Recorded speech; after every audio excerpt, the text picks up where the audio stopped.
Hello and welcome to the first episode of Calm Before the Storm. And it is my great pleasure to introduce this new format, this new podcast about everything Heroes of the Storm to you. With me, as you can see, I'm not alone, are two fabulous community members, two fabulous people invested into Heroes of the Storm for a long time. What is up, Nubkeks, and what is up, Heccu? How are you doing today? Hello, I'm doing very well. I'm doing great. The same goes here. I'm doing pretty good. Yeah, so I've been quite busy, setting everything up today. So as a disclaimer for all of you guys out there, if anything at any given point doesn't work out, for example, if volume levels are not really on sync, if someone is extremely loud or extremely quiet, then feel free to baby rage in Twitch chat, and I'll take care of it as fast as I can. Production Lulu. Yeah, man, the technical stuff's always fun. Like, I can see the stream on the second monitor. I was watching the countdown timer. For about a minute, and I'm sitting there going, "Oh wait, maybe there's a stream delay." So for about a minute, I'm kind of going, expecting it to start at any second. Terrified.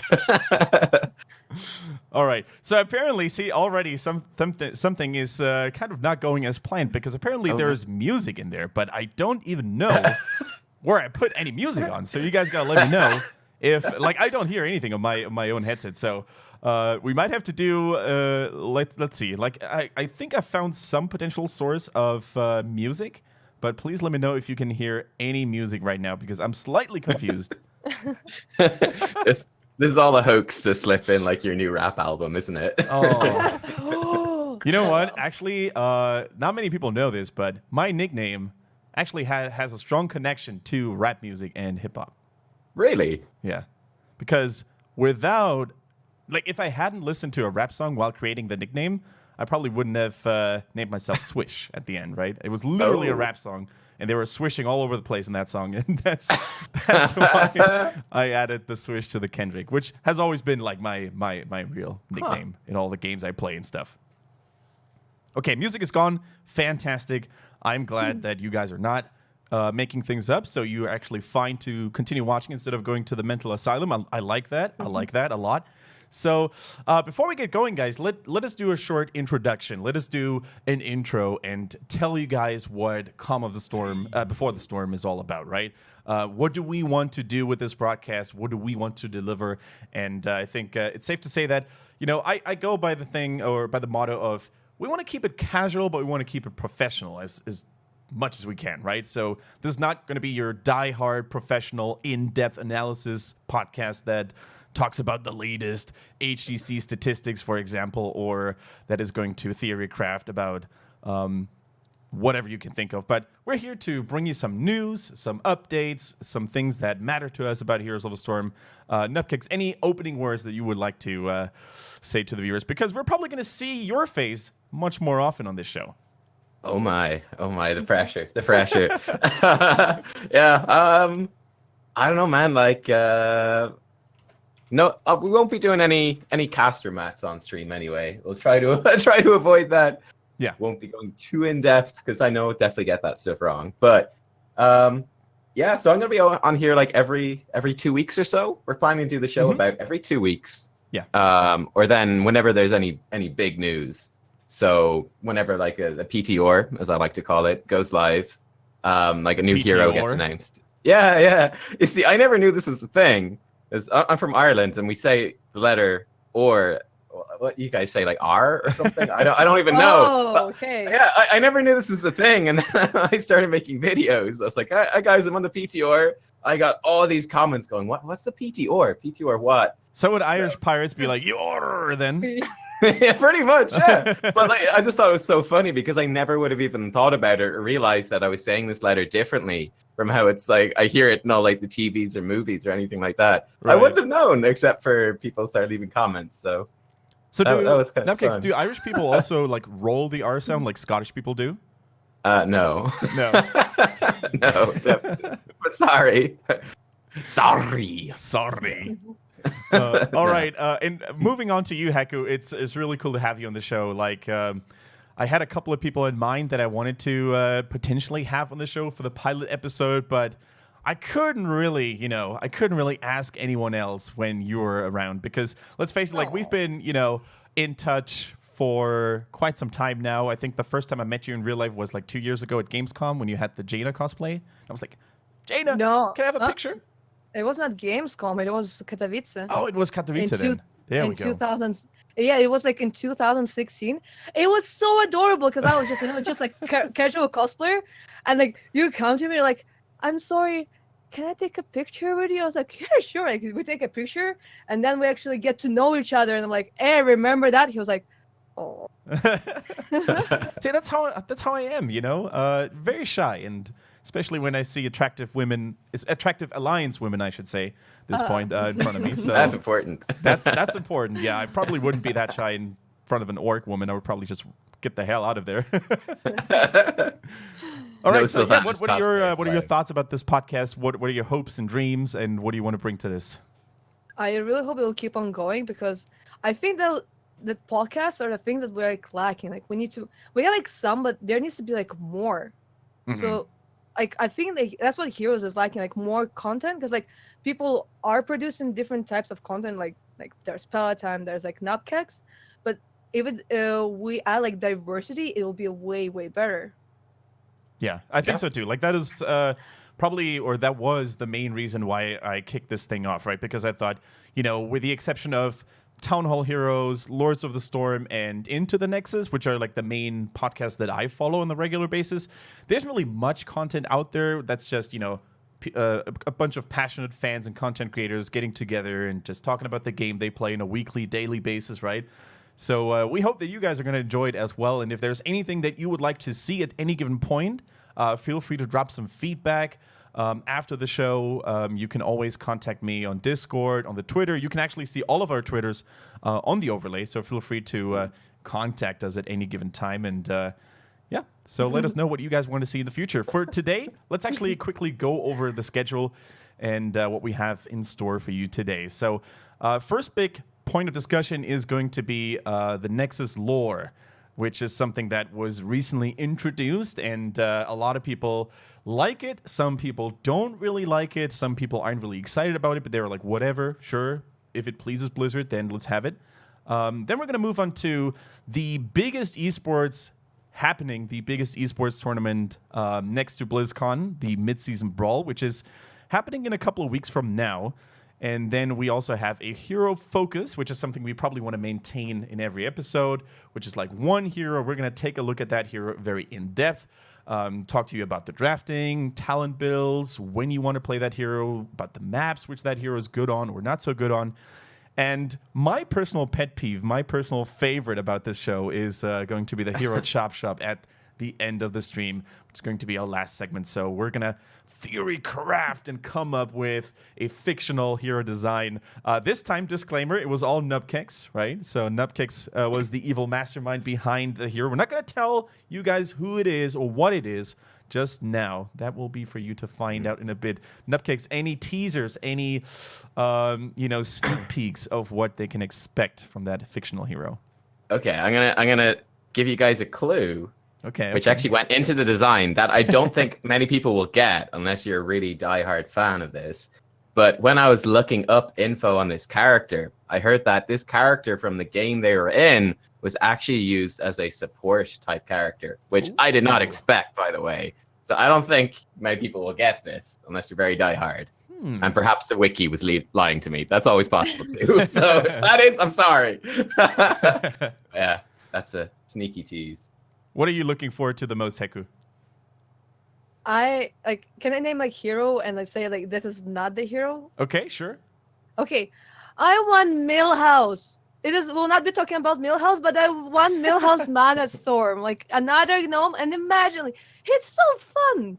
It's pretty cool. But the one that we'll discuss is also pretty cool. Pretty cool. Millhouse Mana Storm, man. The first time I saw him in Hearthstone, he kind of interesting, but would they have to make him like this all-in character in Heroes of the Storm as well, where you could potentially spill disaster for your team and the enemies would just get stuff for free? Yeah, you'd have to do something crazy. Yeah. That sounds like a regular quick match, no? Well, it's true. All right, next week we have to have Heccu back to do Millhouse Mana Storm. Confirmed. All right. You're stuck with me, Kendrick. If you want more Heccu on the channel, on the show, by the way, you can always let us know. And I'm pretty sure we're going to see each other at some point again. In fact, I haven't even, made any plans as to who we're going to invite for the second or third episode, because we have like a 2-week break in between. So lots of time to think about it. So also for you guys out there, if you want to see a special person on the show at some point, just tweet at us. Let us know. Tell us what you guys want to see. That's very important. All right. Without any further ado, let's get to the nitty-gritty and move on to the first topic of discussion. Look at those special effects, by the way. You can't see it, guys, but I just moved a tiny arrow on the overlay, now indicating what we're talking about. Isn't that good? Oh, wow. Production value. I'm just imagining it, so it's like, yeah, that's cool. All right. Nexus lore, ladies and gentlemen. That is our first topic of discussion, and I'm going to pass the ball right to you and ask you, were you excited about it? Were you like, nah, that's not really my cup of tea. I would have preferred something else making its way to the Nexus. Or are you like, well, sure, whatever, let's see what it's all about? Are you passing it to me or to Heccu? I'm going to pass the ball to you, my man. Oh, okay. So I'm a bit of a Nexus lore skeptic. I'm a bit of a skeptic. Fair enough. Yeah, like when I heard it first, I kind of said, you know what? I never would have thought of them doing this.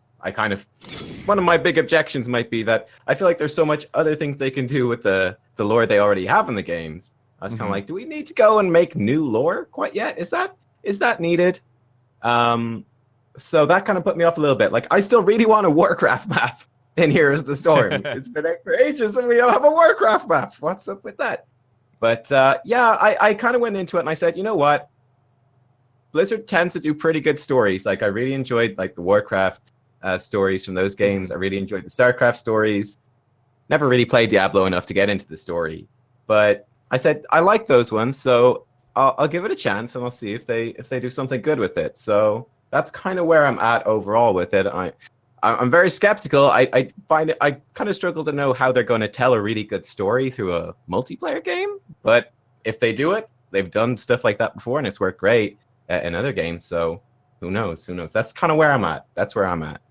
Hey, you, Heccu, are you excited, or are you more like on Nubkeks' boat, being like a little skeptical about it? I am excited. I like lore. It's like, good. That's the thing, and I really like in World of Warcraft is like, it's the lore. It's like the story behind of it. And what's about the Heroes of the Storm not having a map like for Warcraft? Isn't like the Sky Temple? It really looks it Uldum, no? Yeah, well, that's the thing. That's what kind of frustrates me. There's all these maps that look like Warcraft, but they're not. Like Sky Temple could easily be Uldum from Warcraft, or like Towers of Doom could easily be like Deadwind Pass or something. Like, I'm sure you could make all these things work, but they're Nexus maps, which wasn't explored until the lore thing was kind of announced, really. Yeah, I think, like, technically speaking, you could say that a lot of the maps, if not all the maps, at some point, with the exception of the themed map, like the StarCraft maps and the Diablo maps, right? But all the other ones, Cursed Hollow, Towers of Doom, Tomb of the Spider Queen, Sky Temple, they're all Nexus maps already. So I'm not sure how much the whole lore aspect is going to transition over into the map aspect. Like, are we going to see like a truly Nexus map this time, with a super cool theme around it? Maybe the Raven Lord in person. Maybe they're going to overhaul already existing maps like Cursed Hollow or Towers of Doom, where the Raven Lord is actually fighting the Gravekeeper, right? So maybe there are some shenanigans coming up relatively shortly. But what I'm personally very excited about when it comes to the Nexus lore is the potential heroes that we could see. Like with the Nexus lore, let's say at some point, I'm showing this on stream right now. I'm not sure if you guys saw it, the Ravenlord comic that was released like a few weeks ago. And in that comic, I mean, you see the Ravenlord in person, right? You see his palace or his house, his mansion, whatever he's residing in. And let's say at some point he's rallying his army and there's a really badass lieutenant, captain under his command that doesn't really exist in any other Blizzard universe, right? So how about having these Nexus exclusive heroes coming up in Heroes of the Storm, and then maybe these heroes will have a unique kit that you don't really find anywhere else in Blizzard universe, and maybe those heroes will make an appearance at some point in, let's say, World of Warcraft, Diablo, whatever. Because right now it seems like Blizzard wants to have this connection between all the realms, right? With the portals opening up and stuff. So what do you guys think about that? Like potential new heroes that are only in the Nexus so far?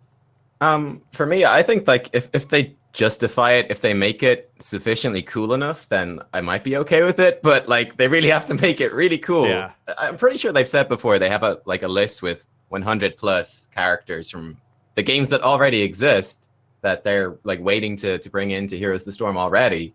So it's like, all right, if we're gonna be putting some of those heroes further down the list, those characters you already know and love, for a new character, it's like it better damn well be a really cool new character. Right, it has to be really good, because otherwise you're gonna be disappointed. Like when we were talking about what hero might come up in the podcast later on, there are people who are throwing out tons of different ideas. All these heroes they still want to see, that they already kind of know and love. So yeah, they got to get past that, I think, to make it work. That's what I think.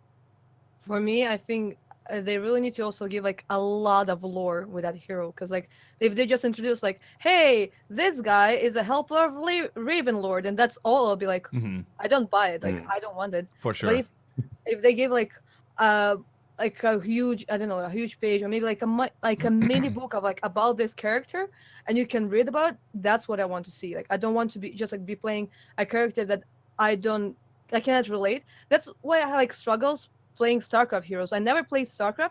I know some things, like I know like Kerrigan, I know like Nova and stuff like that, but I don't know the details about their lore, so I'm not so interested in playing those heroes. And if you just give me a hero that's like, oh, it's brand new, it has nothing like behind it, I'll be like, no, I'm done. No, not doing this. You know what they could do, which would be cool, right? What if they did a hero that was kind of like a specialist, a game-breaking hero, and the idea is it's like a virus between the realms, or like it's the portals between the realms is going crazy, and you just make this absolutely crazy hero that you couldn't make any other way. It's like, well, this hero changes the objective on this map, it changes the Punisher into an immortal. Oh my god, it's crazy. Like it could do something that's like that. Like that would be pretty cool. And that would be like, okay. Not OP, right? well, yeah, I know. Right? I mean, you can find some way to balance it, but just do something absolutely nuts like that, where you'd be like, it would make you kind of step back and go, whoa, okay. Yeah, they couldn't do that otherwise, and it kind of makes sense in a weird kind of way. That could be cool. Yeah, I like what Heccu said. Like, they needed to present those heroes in a really grand way, right? You would have to have like a trailer. You would have to have a lore background video, maybe, in which the designers talk about a hero. You would have to have like a really in-depth spotlight, maybe even another comic. Whatever comes to your mind, you need to make those heroes juicy and really accepted by the community, right? So I wouldn't hate it. I definitely wouldn't hate it. That's for sure. And also, what I always like to mention here when it comes to experimenting with new things, we have that really dope Brawl mode, right? Which has seen a couple of really awesome events in the past. Especially, ironically, although Heroes of the Storm is a multiplayer game, I liked the PvE brawls so much, and I could totally see like something along those lines being the intro segment for a potential new Nexus lore hero at some point, right? You have a PvE or a PvP brawl with a little bit of lore, with a little bit of a story behind, and you would have to explore, let's say, the mansion of the Raven Lord, and you walk in there with your friends, and at the end, there's this big raid boss coming in, and you have to beat it, and once you beat it, bam, you unlock it, and he's part of your collection. Like that'd be cool. So, like, what I'm trying to say is, like, there's so many cool things, potential things about the Nexus lore that many people may have not thought of or just tend to overlook, right? Because they're like, yeah, sure, we got the comic and the Raven Lord, boo-hoo, give us new heroes. So... You know what I was thinking as well, when like I did feel like the Dark Nexus event, it was cool and all, but it really paled in comparison to the event we've got going on now. I don't know the official name of it, but like the wrestling themed event. It's awesome. That's such a cool event. Nexomania, that's the one. That's the one. What I was thinking was, well, I'm looking at Nexomania, I said, okay, we've got Lunara versus Sonya. You have to pick a side. Well, if you look at the Dark Nexus stuff, you've got Raven Lord versus Gravekeeper, right? Yeah. Something like that. I'm really bad with the names. But you got these two sides. Wouldn't it be cool if they used the tech that they put in the game where, you log in, you choose a side, and then you're locked into that side and you do quests for that side? They could actually tell a story that we could participate in. I think that'd be awesome. Like, okay, more people on the Ravenlord side won more games. So now we're changing the story. That is now canon in the story. The Ravenlord won the first battle. Here's like we've got this new comic, which is now telling that story, or it builds into the hero in some way. I think that would be cool. So that's what I was thinking. When I saw that, when I logged into Nexomania and I said, pick your side, I was thinking, they could use this to do some really cool stuff. Yeah, maybe they're going to take some time to introduce the great adversary of the Ravenlord, right? The Gravekeeper. So maybe we're going to have some other 2, 3, 4, how many, whatever, skins representing the Gravekeeper. And then once those are introduced, we're then going to have a big clash. And do you like the idea, Heccu, what Nubkeks just said, like choosing a side, picking a side, and then we're going to have potential events like which side wins more games and stuff. That side is going to determine how the story unfolds and continues. Yeah, I think that sounds super awesome because like even right now on Twitter you could see like the Sonya Lunara wars. Yeah. World of People Warcraft, were quite emotional there, weren't they? yeah, exactly. And when it comes to World of Warcraft, you have like the Horde and the Alliance. People like this stuff. Like, and I'm a part of that. Like, I'm also like I know like you don't really have like a reason to have this side, not because like I don't know, it's a part of your country or stuff like that. But once you take it, you're like, no, this is the best. I'm saying here and you're wrong, and then it's like interaction. Yeah. I want that. Like, I mean, if you make it like as a part of a story that like it influences the story, that can be so good. It could be, like, imagine as well, like, let's say the Ravenlord fights whoever's in charge of, like Sky Temple, and then the Ravenlord wins because let's say the Spider Queen, right? Because she's underneath. Let's say he fights the Spider Queen. Okay, let's say he fights the Spider Queen. Well, then when you go on to like Tomb of the Spider Queen or Sky Temple, because they lost, like those maps are just like in ruins, like they're totally looted, and they're just in bits. And you go on to Cursed Hollow and just like blinged out. There's like just jewels and gems, people like dancing, disco balls. It's just a great time. I thought that could be like really fun as well. Like you kind of see it in game. You're like, oh yeah, we did that. I was on that side, or oh, I was on the losing side. I'm gonna wreck them next time. You know what? With so much emphasis being on PvP for the new World of Warcraft expansion, Battle for Azeroth. Just imagine if all our dreams come true, and at release or shortly, after release, they're going to have a true World of Warcraft map with exactly these mechanics: the Horde, Alliance, whoever you choose and fight for. Whoever becomes victorious, that map is going to get destroyed and hordified or liberated and allianceified or whatever. Like, that would be so nice. Blizzard, we know you're listening. Make it happen, please. Please. All right. Cool. Yeah. Any closing thoughts here, maybe, before we get lost in the Nexus lore? Anything that you guys want to add here? Because I think if you take another look at the comics, there's already a couple of things hidden in there, right? A war is raging on, and there's also this one hero. I'm showing it right now on the stream. That the Ravenlord is kind of like consuming, right? So it looked like Dehaka or Diablo, like some ferocious. I think it was Dehaka actually. I don't know though. So he was kind of like destroying. Do you guys know who it is? Like, no, but it does look a little like Dehaka, I guess, out of all the heroes. Yeah, but it's hard to say for sure. Like there's so many hidden details in there, right? And I'm pretty sure those were not the last dark Nexus skins that we saw, right? I'm pretty sure there's going to be more in the future. I hope not. No, they looked amazing. And I would say as well, like the comic, like the art in it is just absolutely incredible. Like they absolutely knocked that out of the park. Like it's brilliant. Looks so good. I want to just highlight how like Nubkeks just started the conversation with like, oh, I'm so skeptical with the lore, and now he's like bringing ideas. Okay, we can do for the lore this and this and this, and I'm sitting like, go on.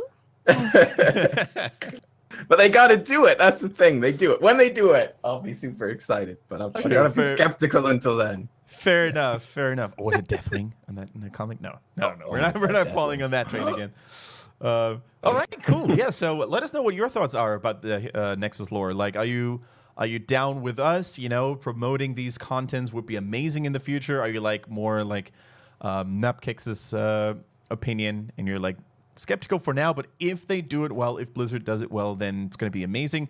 Let us know. Tweet at us. You can see all the tweets, all the Twitter addresses and tags on the overlay, and we'd be very happy to retweet and respond and like that ish. So make sure to send it to us. Now, next topic of discussion here. We're going to move our blue arrow to Midseason Brawl. And the Midseason Brawl, man, it's basically been a pretty rough 2 months for now, I think, for all the HEC lovers out there, right? Because we didn't have any league play, we didn't have any tournaments going on, nothing professional. So this is going to be a big clash, and we're going to find out which region will reign supreme, which team will take it all. Have you been like big fans of the HEC? Are you watching it more or less frequently or regularly, or are you more like, Midseason Brawl is nice, I'm going to watch that, but after that, I'm just going to do my own thing, and I'm not paying too much attention to HEC? Usually, like, I need a good reason to not watch it. To not watch it. That's right. Okay. Yeah, exactly. And you, Nubkeks? For me, I mostly just watch like the bigger events now. Like I'll watch the Midseason Brawl, I'll watch the Western Eastern Clash, BlizzCon, anything like that. But I wouldn't normally tune in to like the regular stuff. I just find there's so much to keep up with, and because we like working on Heroes like nearly all day, streaming it or making videos. It comes to the weekend, it's like it could be nice to have a day off. So that's kind of where it clashes a little bit for me. But I really enjoy the big events. The struggle of a content creator, right? Everyone thinks, oh man, you're playing video games for a living. You must be living the dream, and you have so much time to spend, right? But it's actually hard to watch Heroes of the Storm when you have a day off or when you have a free available day, because you want to spend your time, your precious time, on something else. Do you feel the same way as well, Heccu, sometimes? You being, or you both of you being fellow streamers, right? Yeah. I do, like, especially when it comes to streaming, like, sometimes you might be invited somewhere and you're like, I would love to, but I need to stream. And when it comes to HGC, like, at least that's something you can rewatch later. But, like, with streaming, it's, like, more complicated because you just need to be there. Yeah. So HGC Midseason Brawl, it's so funny, right? Because there's a lot of people... Kendrick, you never said if you watch it or what bits you watch. What do you do? You're not getting out of it this easily. Tell us everything. I mean, I'm casting HEC China, so I'm definitely not missing out on those. That would be quite the disaster. But I'm trying, like, Friday is usually my my day off, right? Where I spend a lot of time with my lady boss, and we're doing things together. And I don't think she would be that excited if I told her, hey, honey, let's just watch some HEC. She doesn't play the video game. She doesn't play video games at all, and I probably wouldn't be able to convince her. But on the weekends, like on Saturday and Sunday, I definitely try to catch as much as I can. Although NA is a little late for me. Like, I'm a night owl, right? I think most of us gamers are. We stay up very late, but that's a little too late.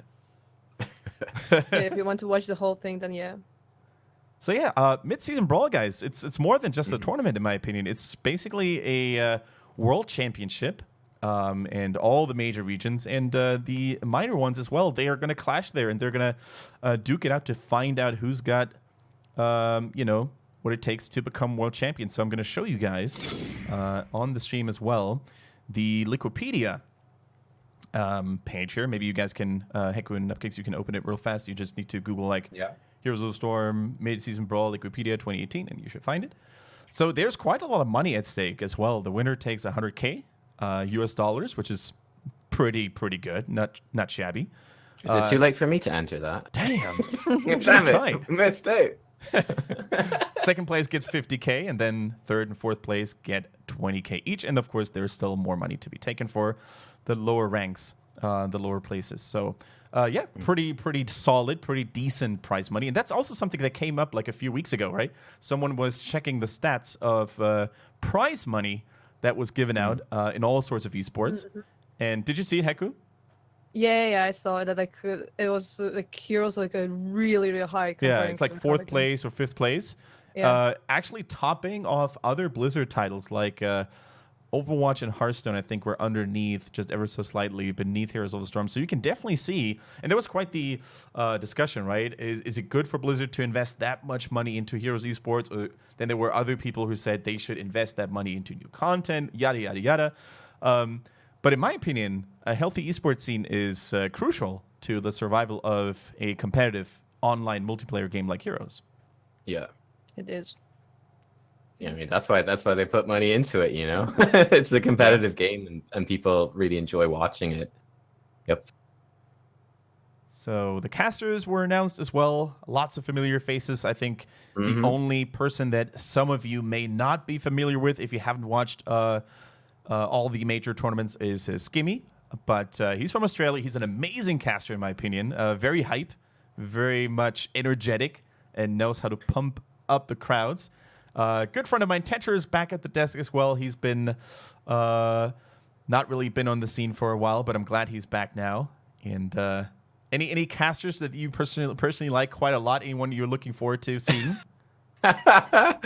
Let your crushes out now, everyone. There are not so many Europeans comparing to the amount of NA people. Oh yeah, If you look at that. There's a lot of NA flags in there. Yes. Mm. Makes sense, That's right? it. Because It does. most of the casters from the HCC are American. Mm-hmm. I think Color is the only non-American. They're currently doing it. No, there's Tetcher. Tetra's Wait, you doing mean Open just Division, And yeah. Polaris Okay. as well. Yeah. And Skimmy. Yeah.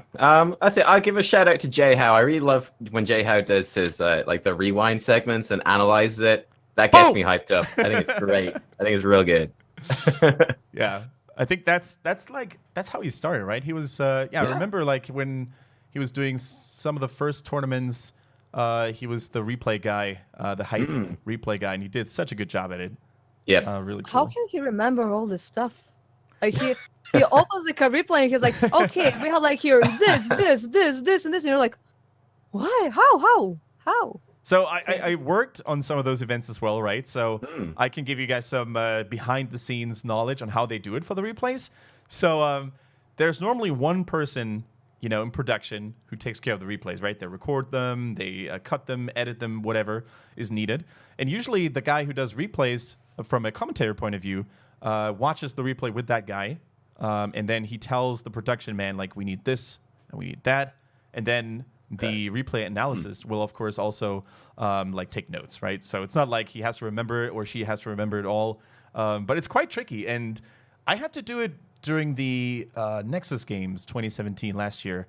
And I hadn't really done it before too much. So it's a lot harder than many people would think it is because you need to be on point and on sync with the guy in production, because if you don't make it clear that you want to pause the video right now, then he just keeps on playing and it's like super big mess. So we all have these moments, right? Oh, quick. So when like they draw like the circles around it and the lines and the arrows, is that like, do you guys actually do that live or is that like pre-done? No, that is live usually. Wow, okay, that's cool. So you have like a touch screen and you have some sort of software that allows you to do like red circles, blue squares, whatever. And it's pretty cool. Yeah, that's awesome. That stuff is really good. Like just highlighting all the different bits. Yeah. Yeah, I can't wait to see what they're going to come up with at the Midseason Brawl this time. Because once again, for those of you who are relatively new to esports in Heroes of the Storm or have never watched a Midseason Brawl before, the group stage, if I'm not mistaken, will be in Stockholm in the DreamHack studios. And then for DreamHack Summer, everyone is going to move over to Jönköping, and that's where the playoff stage is going to be at. So 2 different locations, pretty cool. So let's take a look at the teams here, guys. I have to ask you, I know you shouldn't be too biased or anything, right? But do you have any favorites, any teams that you're going to cheer for in particular? I guess this is not an esports podcast per se, so I guess we can be a little biased. All right. Heccu, you go first. So it's like when it comes to cheering, of course I'll be like supporting like all the European teams. Yes. But when it comes to like thinking like, oh, who has the best chances of winning or like getting like a higher place, I would say it's Dignitas. Not only because like they dominated, I think they're the only ones who didn't get will not have like a roster change. Yeah. So that's like the thing is, imagine like, okay, right now they're playing in this team, they need to go to Sweden, and they know that this is like their last tournament as this team, and afterwards they split. I think mentally it's so hard to focus and just to win and perform on your maximum. Yeah. Like afterwards, like you're either like out of AGC or you're like going to another team, and it also depends like what were the conditions for that. Because of course, if like your friends and you just agreed, okay, we're just swapping there, yeah, sure, no problem. But when somebody's getting kicked, it's not pretty. And with all of that, like when there's like so much money with so much pressure, it's extremely hard. So that's why I'm like putting on Team Nignitas when it comes to Europe. Yeah, you raise a really good point there, right? Because it's going to be some sort of battle between the teams that are going to change after the tournament is done and the teams that will remain intact, right? That will remain unchanged. Teams like Dignitas and Ballistics, for example, as you said, Heccu, they don't have a roster change, but teams like Fnatic or Method, they're going to change several people after the tournament is over. So it could go either way, right? It could be like, well, things are going to go really bad because they don't care anymore, or some players don't care anymore, or it could go the other way and saying, now I really want to leave my team with the maximum success possible. So what do you think, Nubkeks, about this situation? Yeah, I mean, like I've never been in that sort of situation myself, so like I don't know how often it goes which sort of way, but yeah, you could see it going like, last gasp, we're just kind of having fun as friends. We'll see how far we can get, and hey, I'm on a new team next time, so it doesn't really matter too much, and that can take a lot of pressure off. Or it could be kind of bad, like especially if people, if it was a rough breakup. I don't know if it was in the case of anyone, but if it was, that could be a tough thing to play with. I mean, there's also pressure then on the teams that are staying together. That's an expectation to perform, of course, because it means you're happy with your roster, that you're working well together. So you have to perform well. So that is an extra layer of pressure as well. I mean, one of the really big things that excites me overall about this, though, is that I feel like each team could actually go pretty far. Like I feel like maybe a year or two ago, like the North American teams, in comparison to the European or the Korean teams, were definitely like a little step behind. For sure. In the last, the last year, the last few months, they stepped up like big time. I forget what the last big event was where these teams faced each other, right? But they did really well. And that is very exciting, I think, because that's a whole new batch of teams and players that you're kind of going, well, yeah, I feel like they got pretty far, but now you're going, wow, they might go all the way. Might get into the finals, they might win it. I think that's really exciting. There was a couple of tournaments where it's kind of like, okay, it's probably going to be Korea or the top European team, and it was a couple of times in a row. But I mean, it's kind of getting to that point where things are evening out a bit more, and there could be some real shakeups. Heccu, is it going to be NA LOL or NA Poggers? That's a hard one. I mean, let's say like this: like at the last Western Clash, they impressed me because before it was like, oh, okay, let's see if NA can win the game versus Europe. Like, and they almost managed to reach the finals. Like in the end, like we had Dignitas versus Zealots, but still they performed really good. So maybe like they improved even more. So who knows? Yeah, and I think it's not just Europe they will have to face as well, but there's other regions, other teams, especially the Chinese teams, in my opinion, that they can definitely beat at the moment, because China has been kind of, in a downward spiral because they haven't really performed well. The Eastern Clashes, they didn't beat a single Korean team. So these might be teams they can farm points from. And even, as you said, European teams, it's not guaranteed anymore they're going to easy peasy, waltz their way through. Yeah. I mean, I love the Chinese teams. The Chinese teams crazy. They're crazy. That's what's so good. It's just like you see the Koreans a lot because they're nearly always in the finals. So you're kind of familiar with them. And then I'm familiar with Europe because, we play on the European server. So that's not too strange either. And then you watch some of these games with the Chinese teams and you're like, what are they doing? What are these heroes? They're absolutely crazy. It's like this 4-man melee comp. They're all melee heroes. What are they doing? 5 minute siege camp. Sure, let's go ham. 5 versus 5 until last man standing, It's just insanity. It's so much fun to watch these guys because they do crazy stuff that you don't expect. And sometimes they make it absolutely work. Yeah. So that's always a pleasure to watch, I think. Last Eastern Clash, they almost they almost beat, I think it was Ballistics who later won the tournament. So they had like an Abathur, Nubkeks, Uther, Divine Storm. I don't remember who else was in the team, but they had a lot of stuns. So basically what they would do is they would clone a Nubkeks as well. And then you would have a Nubkeks stand, Uther, Divine Storm, ba-boom, ba-bang. And they would try to just eliminate one person as quickly as possible. It almost worked. If it hadn't been Ballistics, with superior mechanics and stuff like that, I think they could have actually done it. So, as you said, they're just insane. And then you also have, of course, the Australian team, Mind Freak. You have Luna Miao from Taiwan. A team that you should not underestimate, by the way. I saw them at the Eastern Clash in Taipei earlier, and they have some pretty good players in their roster as well. And then we have, and that's it. Those are the two minor teams because Australia did win against South America in the Intercontinental Clash, I think it was called. Yeah. So, and was, of course, go ahead. Was Nomia? Were they Australian last year? Yeah, they are Australian, but I don't think they made it this time. I'm not sure. No. Yeah, but I mean, the thing was that they did really well. You know, it was kind of like, you know. Let me check the roster here real quick from Mindfreak because I think they might have some former Nomia players here. I think Fat 94. Yeah. I think he played a lot of Diva in that tournament. I mean, the last one I saw him in, and it was really good. It kind of came out of nowhere. So yeah. And then, of course, for those of you who are like kind of caught by surprise here a little bit, what is Genji Esports, right? And Genji Esports is the old KSV Black, the old MVP Black. So a couple of name changes, but I think they might be the biggest favorites in that tournament next to Ballistics and Dignitas. I think those three are probably the top three that everyone is looking forward to seeing. Yep. I mean, it could go. I mean, there's going to be some really good games, no matter what. Like, there's going to be some big clashes. So, do you think Heccu and Nubkeks? Do you think it's worth watching Heroes Esports if you are, let's say, a casual player or a new player? Because there's always this thing, right? A lot of people say if you want to get better at the game, watch the pros, watch esports. What is your take on that? Do you think it's really good? What can you take away from those games? Or are you more like, I think esports is kind of different from Hero League, so it's not giving you too much benefit? I think it's a massive benefit. I think it's a huge deal. Like you can learn so much from doing it. Like that's kind of how I got started a lot in Heroes as well, was watching religiously like every single professional match that I could see. And it was like a big boost up from, coming from like being a quick match player for me. Like that was a huge exact example of what really benefited you from watching the pros do it? Well, I don't have one exact example, but I mean, I think some of the big things would be just kind of realizing what's possible.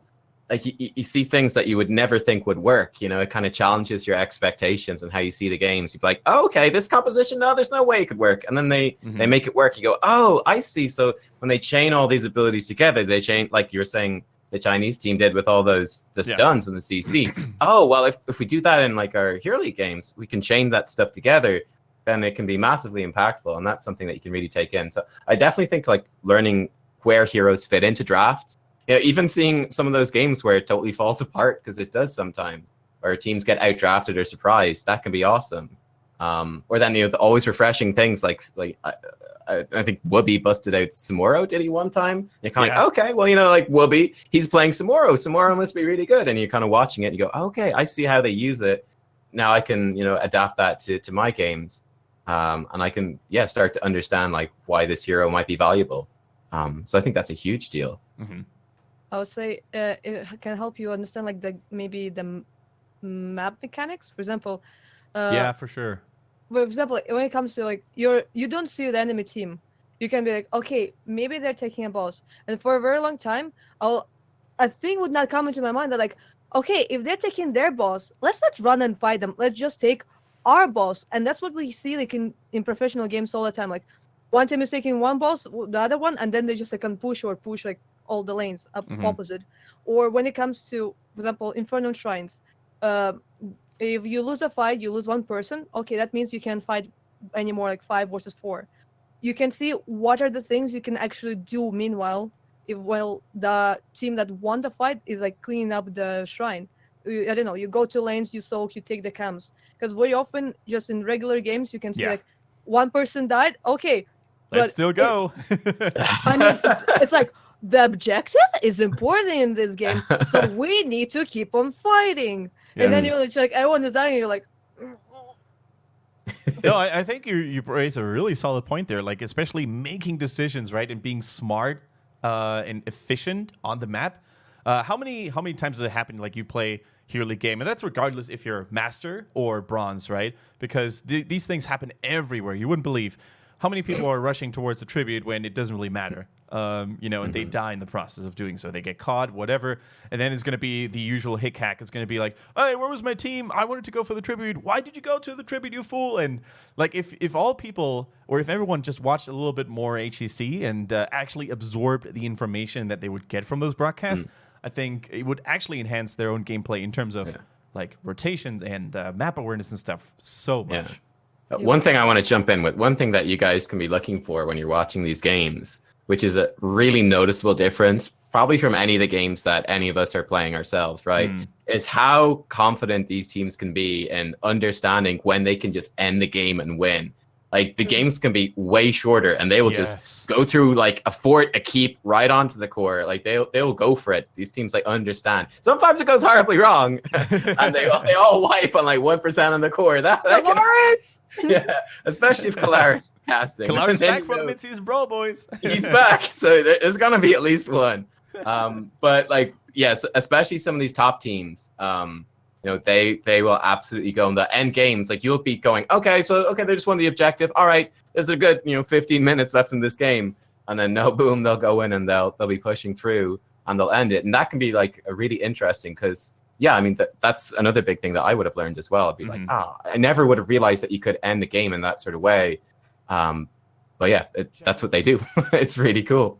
Yeah, like, I'm just sorry. I'm really sorry. But like, I never thought, because like, I don't know, I'm not playing with Grandmasters. I don't like play with all the pro players and stuff like that. But like, that like, you can even like just open the wall, go in, like, and kill, like ignore the towers and go right for the keep. Yeah, exactly. Because automatically you just like you try to kill the door, and it's way harder. But like here, like I remember like seeing it for the first time. I was like, that's so simple, but so genius. Yeah. That happened to me in one of my games. So I was actually with Poik from Team Dignitas.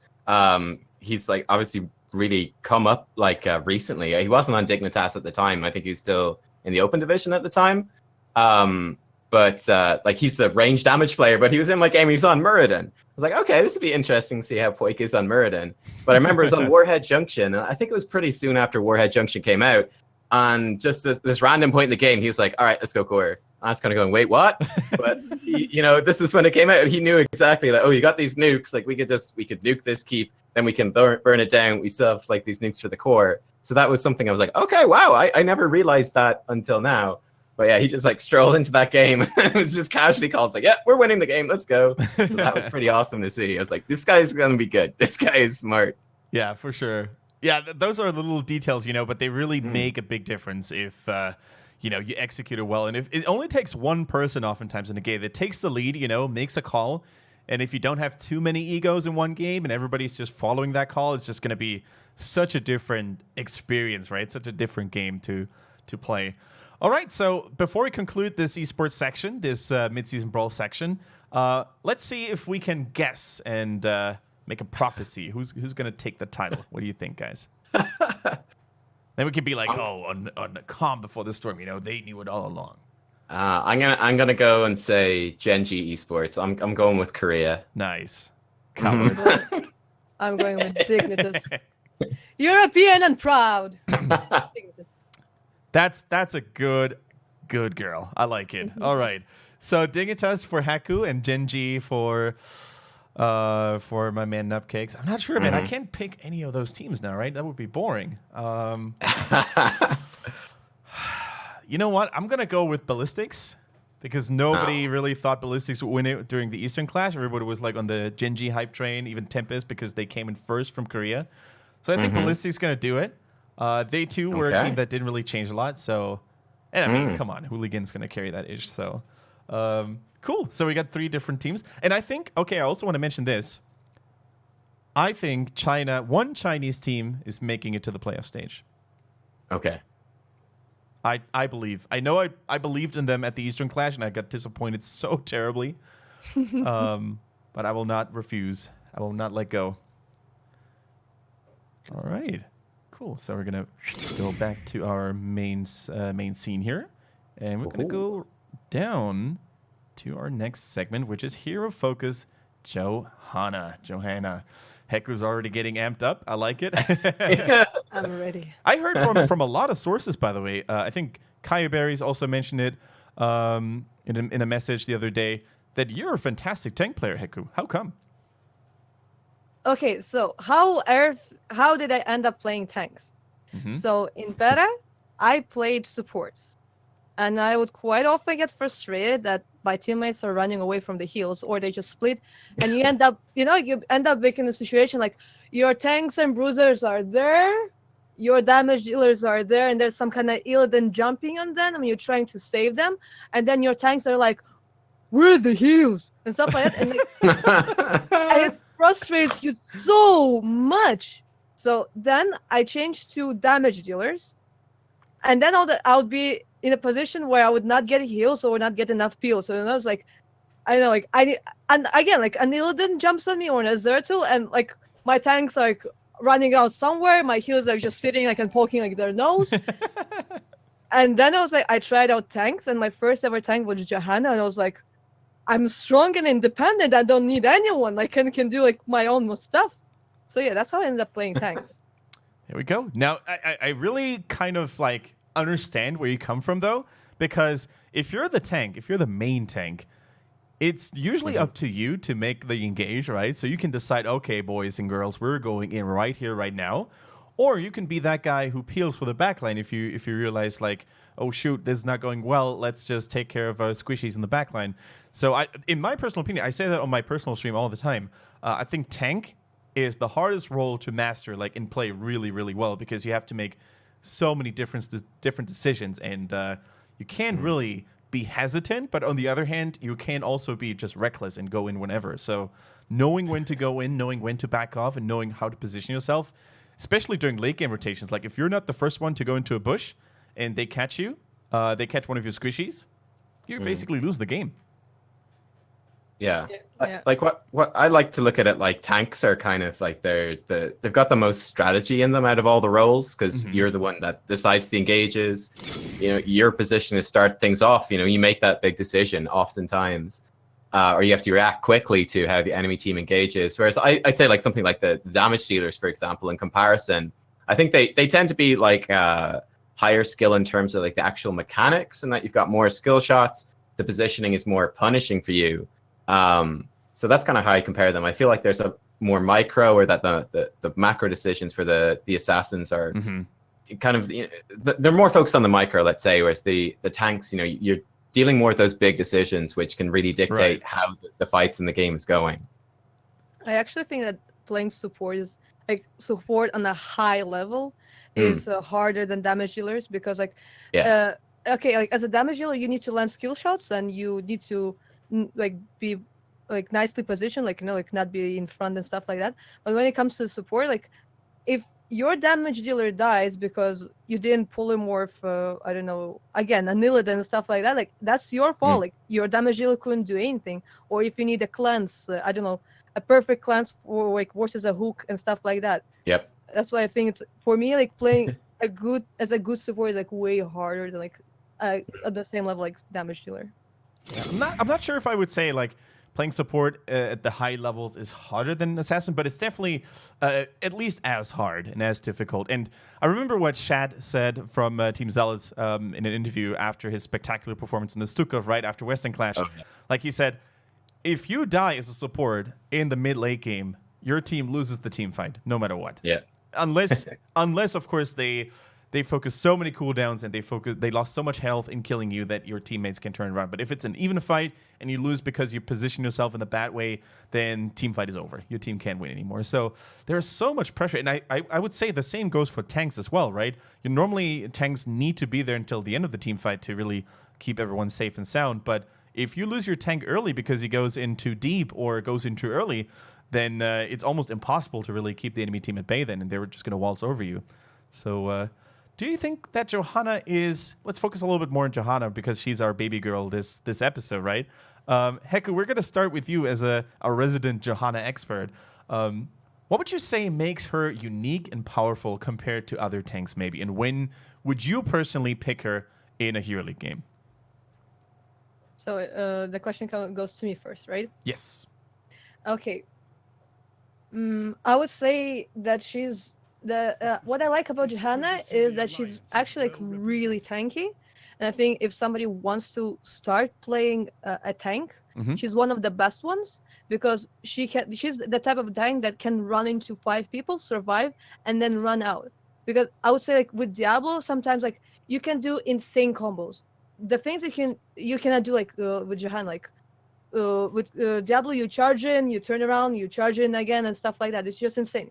You probably saw like Breeze doing like, playing a Diablo, I don't know, like as a Genji or something I like that. remember. I remember. Like stuff like that. But Johanna, you cannot do it. But it's like way safer because like if you charge in and for example like you don't land into the wall or something like that, and you're in 5 men, you might die really fast, especially if you don't have souls. Like you're most likely like that. With Johanna, whatever mistake you do, you have your panic button. Like you have the iron skin. I don't Mhm. know if you even have like it's not the chain, but like what does Maiev have? Like with the pool. The tether, Mhm. like the umbral bind. Yeah, yeah.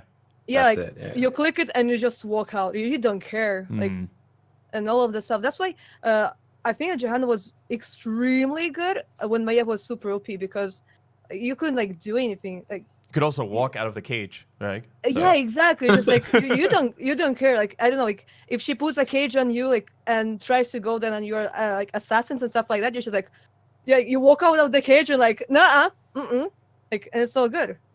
So the strength is that like she's really tanky and she has like that panic button, but Mhm. her weakness is that you cannot do a lot of plays with her. It's like pretty hard to turn around games and stuff like that. Yeah. It's sometimes hard as a Johanna to really, like, she doesn't have a gap closer, right? She doesn't have a Muradin jump. She doesn't have an ETC power slide. So she can't really surprise someone or make that flashy engage happen, right? But what she offers, as you said, is incredible survivability. So if you just refuse to die and you can actually bait the enemy team onto focusing you while you activate your trade, while you activate your talents that can keep you safe and sound, for example, the level 1 heal. It's just so nice. You can really bait so many cooldowns just to be blown and wasted on you. Yeah, exactly. And she has like really good for a tank. She has a really really good wave clear. True. And I think like when it comes to hero, like at least like in my levels, like it's like high diamond. I tend to have like problems that of people like staying on lanes and just like soaking experience. Like even like in diamond, people tend to just run around like and trying to get the kills and stuff like that. And I am ending like being like the cleaning lady, you know, they're like, okay, I'm coming here, I'm cleaning up this. Oh, okay, and this, and then I end up like being top experience because nobody else was doing that. So yeah, at least on her you can do it. Nubkeks, any Johanna thoughts? You're awkwardly quiet. Are you not a Johanna Oh, fan no, out there? I'm a huge Johanna fan. Yeah, no, she was my most played hero this season as well. Oh, really? Actually. Yeah, she was. I actually It's thought she wicked. was insanely good this season. Pretty much for the reasons Heccu was saying, like Maiev is super powerful, and Iron Skin, Johanna's trait, just unstoppable. The shield, you just walk out of it. I also thought she had really, really strong matchups into, well, old school Diablo now, pre-reworked Diablo and Garrosh. Like both of these tanks, which are focused on those sort of single target picks, and Any auto Johanna, attacker, basically. yeah, like I mean, like what does Garrosh do against Johanna? He can't throw her because she can pop Iron Skin, and she just gets in between him and the team that he's trying to run up to get a pick on. So she can do really, really nice things like that. So I felt that she was really good in that particular meta, and like Heccu said as well, one of the major things which is really useful in Pure League, where you're not quite sure what's exactly going to happen and whether people are going to do their jobs properly, being able to bring a ton of wave clear on the tank, which normally doesn't have a ton of wave clear at all. That can be incredibly powerful, and you can do some really nice things. Just getting that little bit of extra XP that pushes you to that talent tier, lets you then go in from a good position into an objective fight. That's a huge deal. I mean, like I'd say one of her biggest weaknesses is definitely like, ganking. Like Very true. Muradin jumps over the wall and throws a storm bolt, or Diablo pops out of the bush and charges you into the wall. Johanna just starts walking at you, and you just walk away. Yeah, she has like one of the heroes like falling sword, but it's like oh, I'm landing here, like everyone the lights it's like surprise here. Yeah. And if you use falling sword, which I don't think anyone of us would recommend in most games, you're up in the air. So what does the enemy team do during that? They're just going to run at your backline because there's no one stopping them. So it's oftentimes like, a pretty big side effect of your backline getting crushed. Yeah, I think it can be okay, but it's definitely situational. Blessed Shield is the default pick for sure.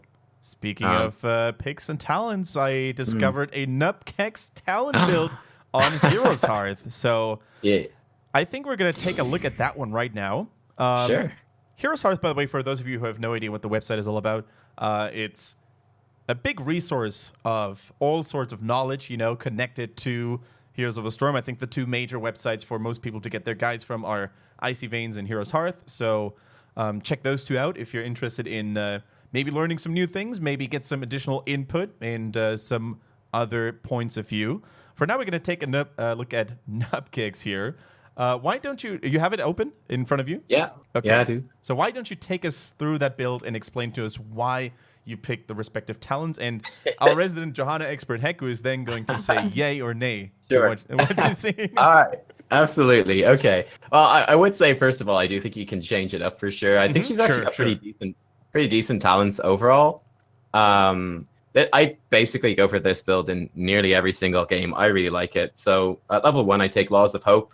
So that gives you passive HP regen, and activatable heals you 30% your maximum HP. I mean, I think it's going to be very hard to get value out of the other level 1 talents that will mitigate damage equal to healing 30% max HP.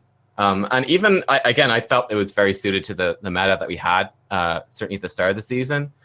Because, I mean, the main healers, again, at these higher levels were like Malf and Stukov, who are sustained healers. They don't have much single target, let's say, in comparison to like Ana and Morales.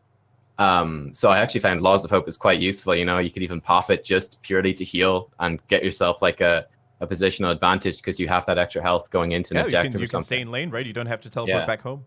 Yeah, so I find it's really, really good. I love that talent. Level 4, then I go Sin's Exposed. So this makes your shield glare the blind, the flashlight, mark an enemy target, and then when they take damage, it does an extra burst of damage to them. It's kind of small. The real thing I like about this is it adds into that wave clear. So, you go in, you E the wave, hit it with your W, pull them all together, and hit the whole wave with your Q as well. That can be extremely powerful wave clear. So that's kind of one of the main reasons I like it. Level 7, then I get Blessed Momentum, so basic attacks reducing basic ability cooldowns. I just feel that helps you get a lot of pressure, consistent pressure in the fight. It helps you churn out more CC. And more of those blinds as well. I pick a few talents that build into the blinds, so getting more of those off more often is quite beneficial. Level 10, Blessed Shields. It's the skill shot stun, 1.5 second stuns. It's actually a pretty good stun. I think this is a pretty good heroic. And it's low cooldown, man. It's even if you miss it, it's usually not the biggest of deals, right? Yeah, it's a low cooldown, and I mean, people don't often expect it, and you can chain the CC pretty well. Like you hit someone with the Blessed Shield, you pull them in with the Condemn, hit them with your Q then afterwards. I mean, that's a few seconds of pretty substantial CC, and also pulling them towards your team as well. It can be very useful for people to even help them follow up a bit as well if they're lagging a little bit behind. But it's really good. I find the heroic very, very strong, and it's also a good way too because it bounces as well between 2 nearby enemies as well.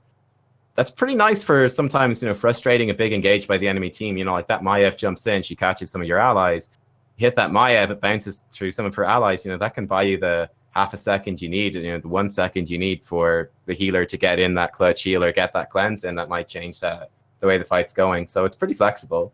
It's actually take a quick break and let Heccu, let her make her judgment on Nubkeks' it's all wrong preferences.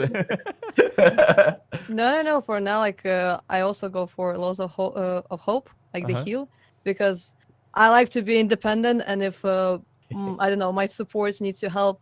Want to be a strong, independent tank? Yeah, exactly. If the heals will go only in to the damage dealers behind, I'll be like, okay, I have my own heals. I don't even need you. I'm good. When it comes to level 4, I usually go for Internal Retaliation. It's the one that reduces the cooldown of the W depending on the amount of enemies you hit. Yeah, exactly. It's especially it's amazing on Tomorrow's Spire Queen and Infernal Shrines, because you just I don't know, you run into the minion wave, you pull them in, you Q them. One more W and they're dead, and then you go to another lane and just especially like when it comes to gems, it's just like you're a bank. Mhm. You're like a piggy bank that just like runs around with those gems from one lane to another. So it's like that's why that's what I have like to clean up the waves, and then like blast momentum again, and that like then you have your W just like forever because Yeah. you use it once, you right click, maybe one more right click depending on the amount of minions that you had there, and then you W again. It keeps on going, and just like the waves just get destroyed. And Johanna is actually one of the one of the few heroes who still has these momentum cooldown reduction skills, right? Other heroes used to have it. I think Diablo was robbed of it with his most recent rework, or does he still have it?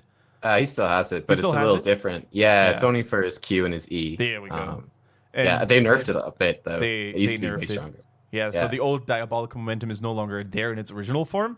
Then Muradin also kind of doesn't really have it anymore. Like he had the Iron Force momentum, I think it was called. That one is no longer there. I think Turiel used to have one, but I'm not 100% sure. But there were way more heroes who had these momentum talents, right? And they kind of removed them bit by bit. So I wonder if Johanna's going to keep it, or if with one of the upcoming reworks, if Johanna becomes part of them, she's also going to lose that talent. I was going to say, I can just imagine how fast you'd run out of mana on Tyrael if you had a momentum talent going. 5 seconds in. Well, I got to go back, guys. It's been fun. Poor See ya. Tyrael. Poor Tyrael. We're still waiting for his auto text to be buffed at some point. Mm. He hits like Yeah. a baby with his mighty Eldruin, though. I do like what they did with the animations, though, where you True. kind of like look at them. That's super cool. I like that. Yeah. Oh my goodness! Don't even start talking about the mecha anime skins. In my personal opinion, they are the best skins in the game still. Sorry, They're Dark quality. Nexus. Sorry, Nexomania, but nothing beats, in my personal opinion, the mecha storm. It was amazing. It was really cool. And if anyone has the music like for that trailer they did, I want that. I want that music. It's so good. The moment Rhaegar pops the cyber bloodlust, it's just so good.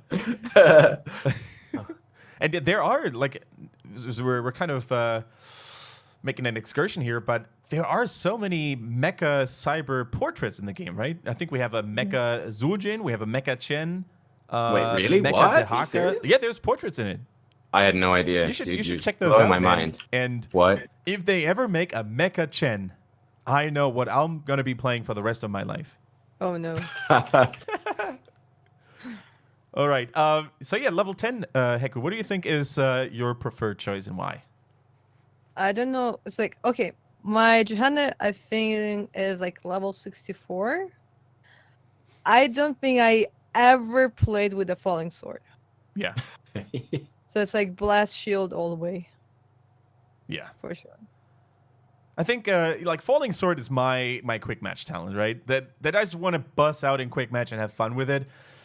In Hero League, I think there have to be so many requirements that need to be met first before you can really get good value out of Falling Sword, and that is either like sick combo potential. Let's say you have Leap Falling Sword, something along those lines, and you really on point with the Sonya, or you already like do some drafting miscommunication. You already have a tank, and you still end up picking Johanna, or the other way around.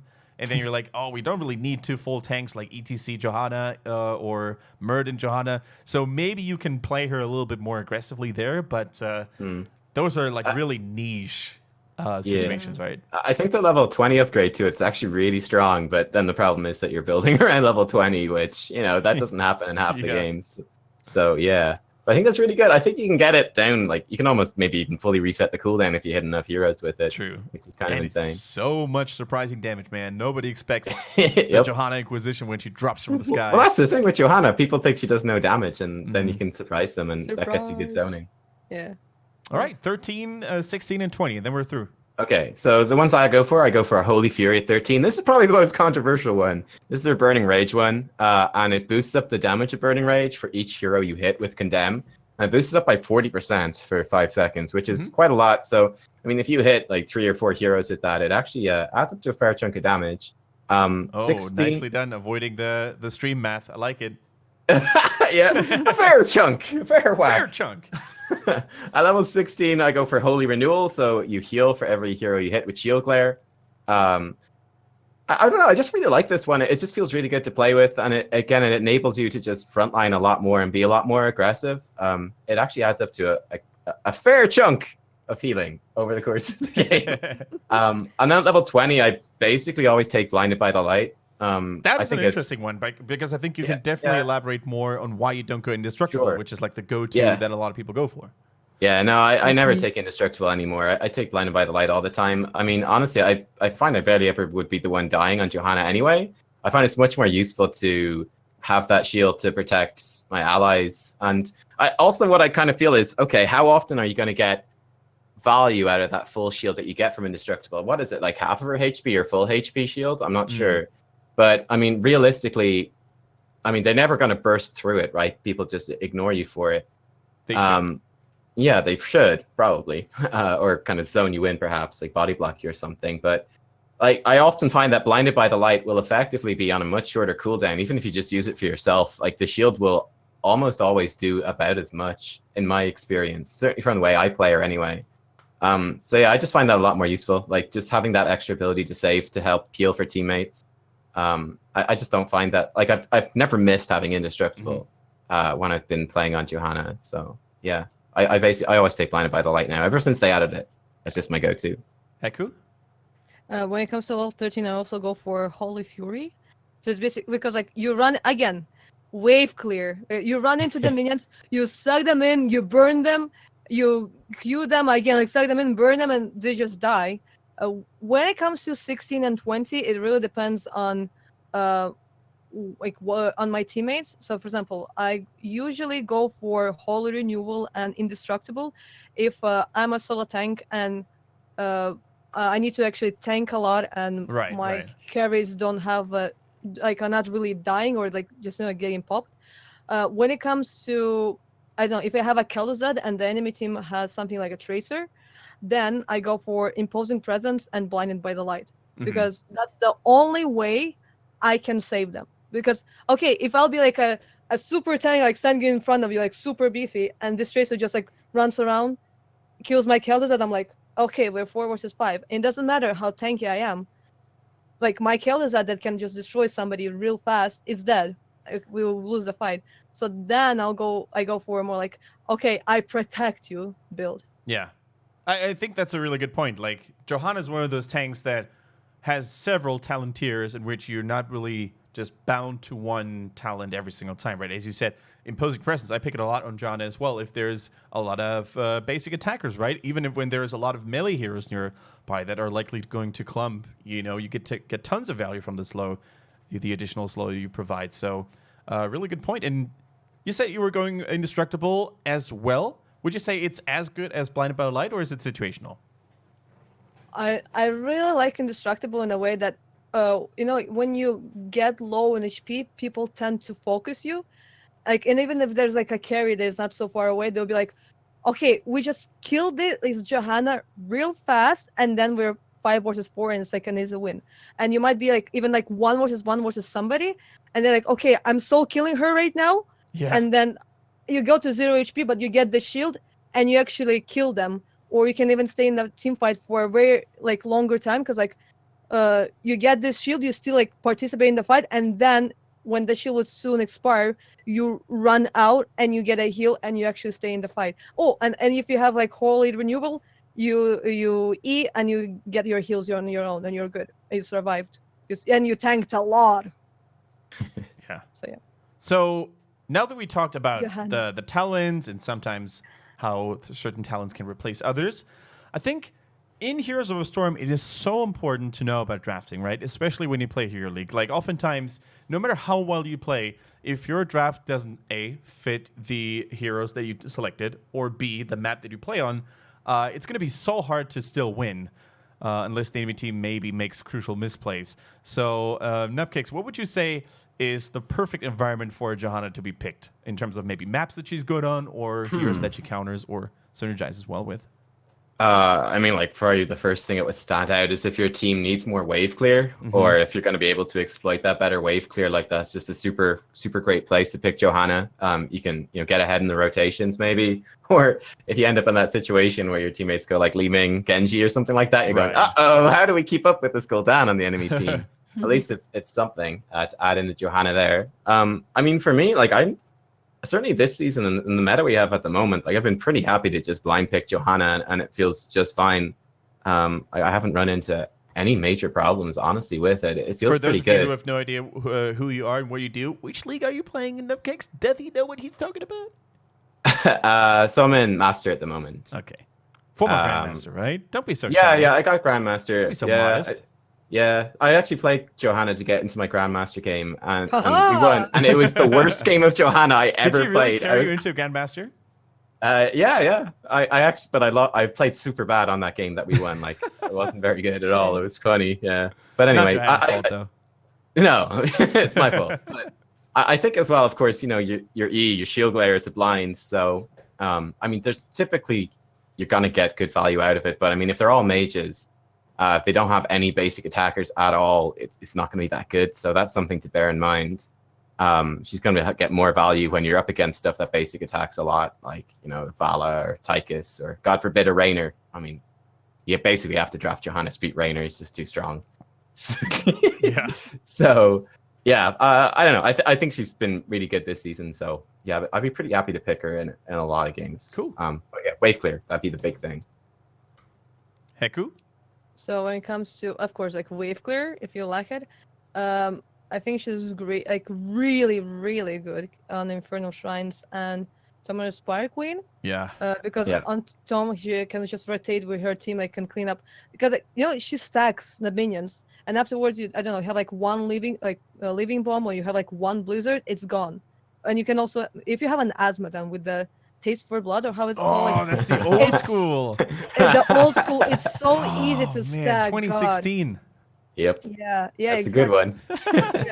Yeah, and as I said, like you're like really tanky, so even if the gems are like dropped like somewhere far, like you just go in and go out. Oh, I don't know if there's a hook or something, like, oh, you have an iron skin, you don't care, like you're all good. When it comes to Infernal Shrines, again, you go in the shrine, you pull all the minions together, and then it's easier for your carries that have maybe, I don't know, like a Kel'Thas or a Jaina, again, just to clean up them really fast. Not when like they're, you know, like running around like this and you, I don't know, like land one Q on one minion, you know? Right. You know, the stuff.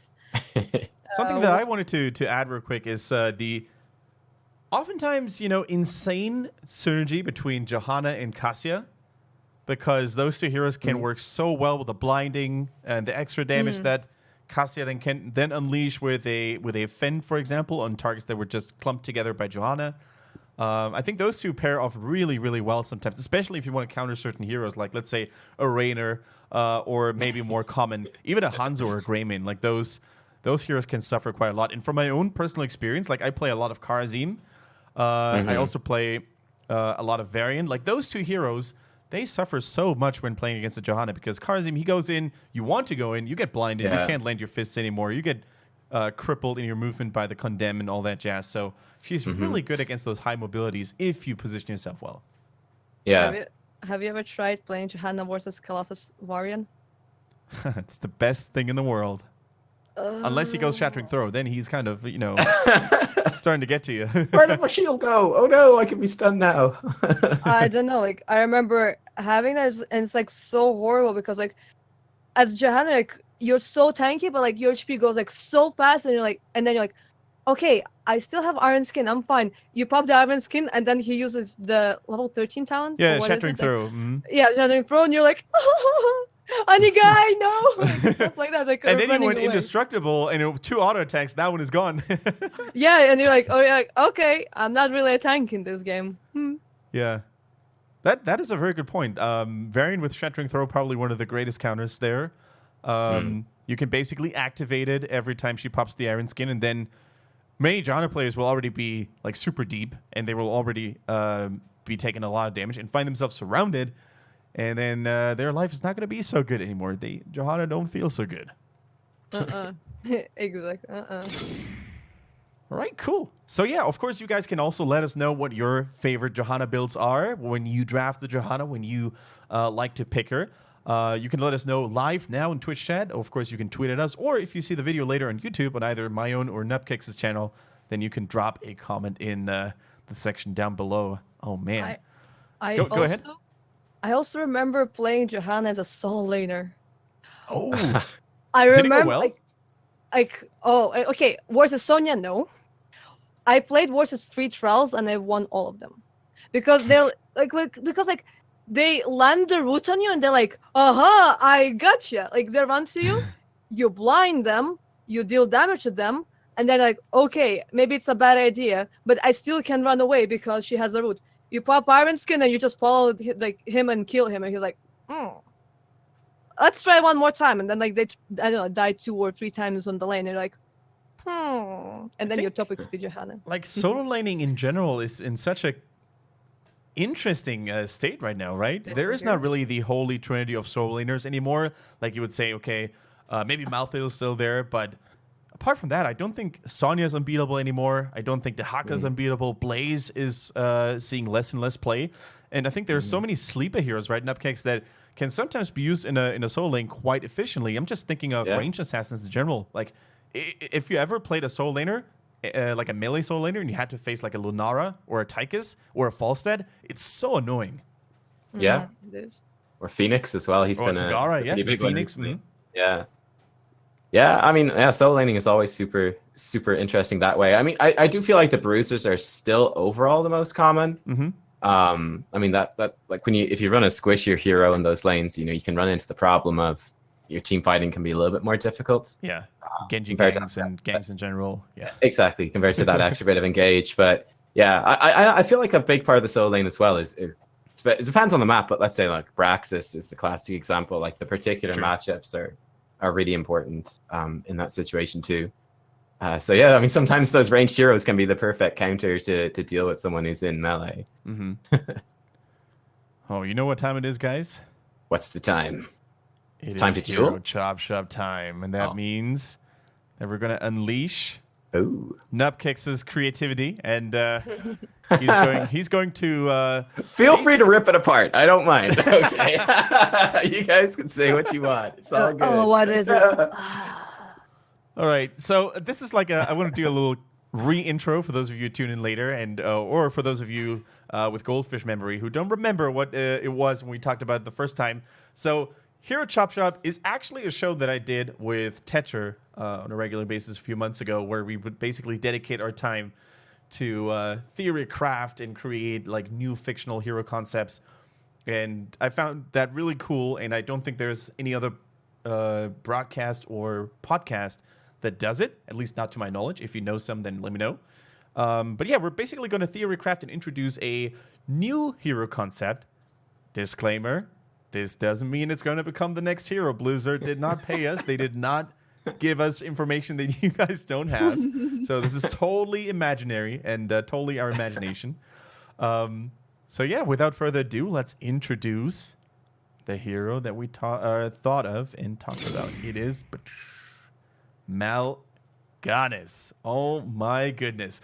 Quite the fan favorite, if I may say so. I think next to Maiev and maybe... Actually, Maiev and Phoenix were pretty high up there as well. Yeah. Mal'Ganis is there. And Deathwing, of course. Can't forget about him. Rip. Such a fan favorite, though. And rightfully so, right? Because he was one of the key figures, one of the key characters in Warcraft 3 in the human campaign with Arthas turning evil, and slaying Mal'Ganis, or at least thinking he slayed him. I mean, like that was like one of the biggest moments I think everyone who played Warcraft 3 will remember is going in and doing the culling of Stratholme, and racing against Mal'Ganis. Like that was what a mission, Oh, like, I'll never forget kill your own citizens. Yeah, like that's such a turning point. It's awesome. Yeah, and he's the big bad guy in that one. Heccu, anything that comes to your mind when you see the Dreadlord? The first thing is it comes like the World of Warcraft dungeon again, like because it's like basically the same thing. It's like the Stratholme. Oh yeah. And like to kill him. And I think if you do you it, go like, back in time, right? You go back in time in the time walking dungeon. Yeah, exactly. And I think if you do it like really fast, you get a bronze dragon or something like that. But yeah, but that's like the first thing that comes into my mind. Yeah, and of course he's a Dreadlord. He's not the only Dreadlord. There's many of them. I forgot the names of the You other know- ones. I just Well, Tichondrius is another big one. He was in Warcraft 3. big time. Balnazar is one of them, and I think Varimathras, who's like the former Yeah, that's the bodyguard of name of it. Sylvanas, right? Yeah. So there's a couple of cool dudes. They all have very difficult names to remember and pronounce True. correctly. All right, so and we labeled his class. We labeled as assassin slash support. Yeah, Can you talk to us, Nubkeks, why you chose this sort of hybrid character? Yeah, absolutely. Well, I mean, that was the clue I gave at the start of the podcast, right? Was that this hero was used as a support, which totally took me by surprise. Like, I hopped onto the Wikipedia page for Mal'Ganis, so I wanted to, check up on and make sure I had my memory was right about what all of his abilities in Warcraft 3 were. And yeah, it was saying, the Dreadlord was used by undead players mostly as a support character. Now, I never played or followed Warcraft 3 myself, so maybe you guys in the chat. I was an undead main.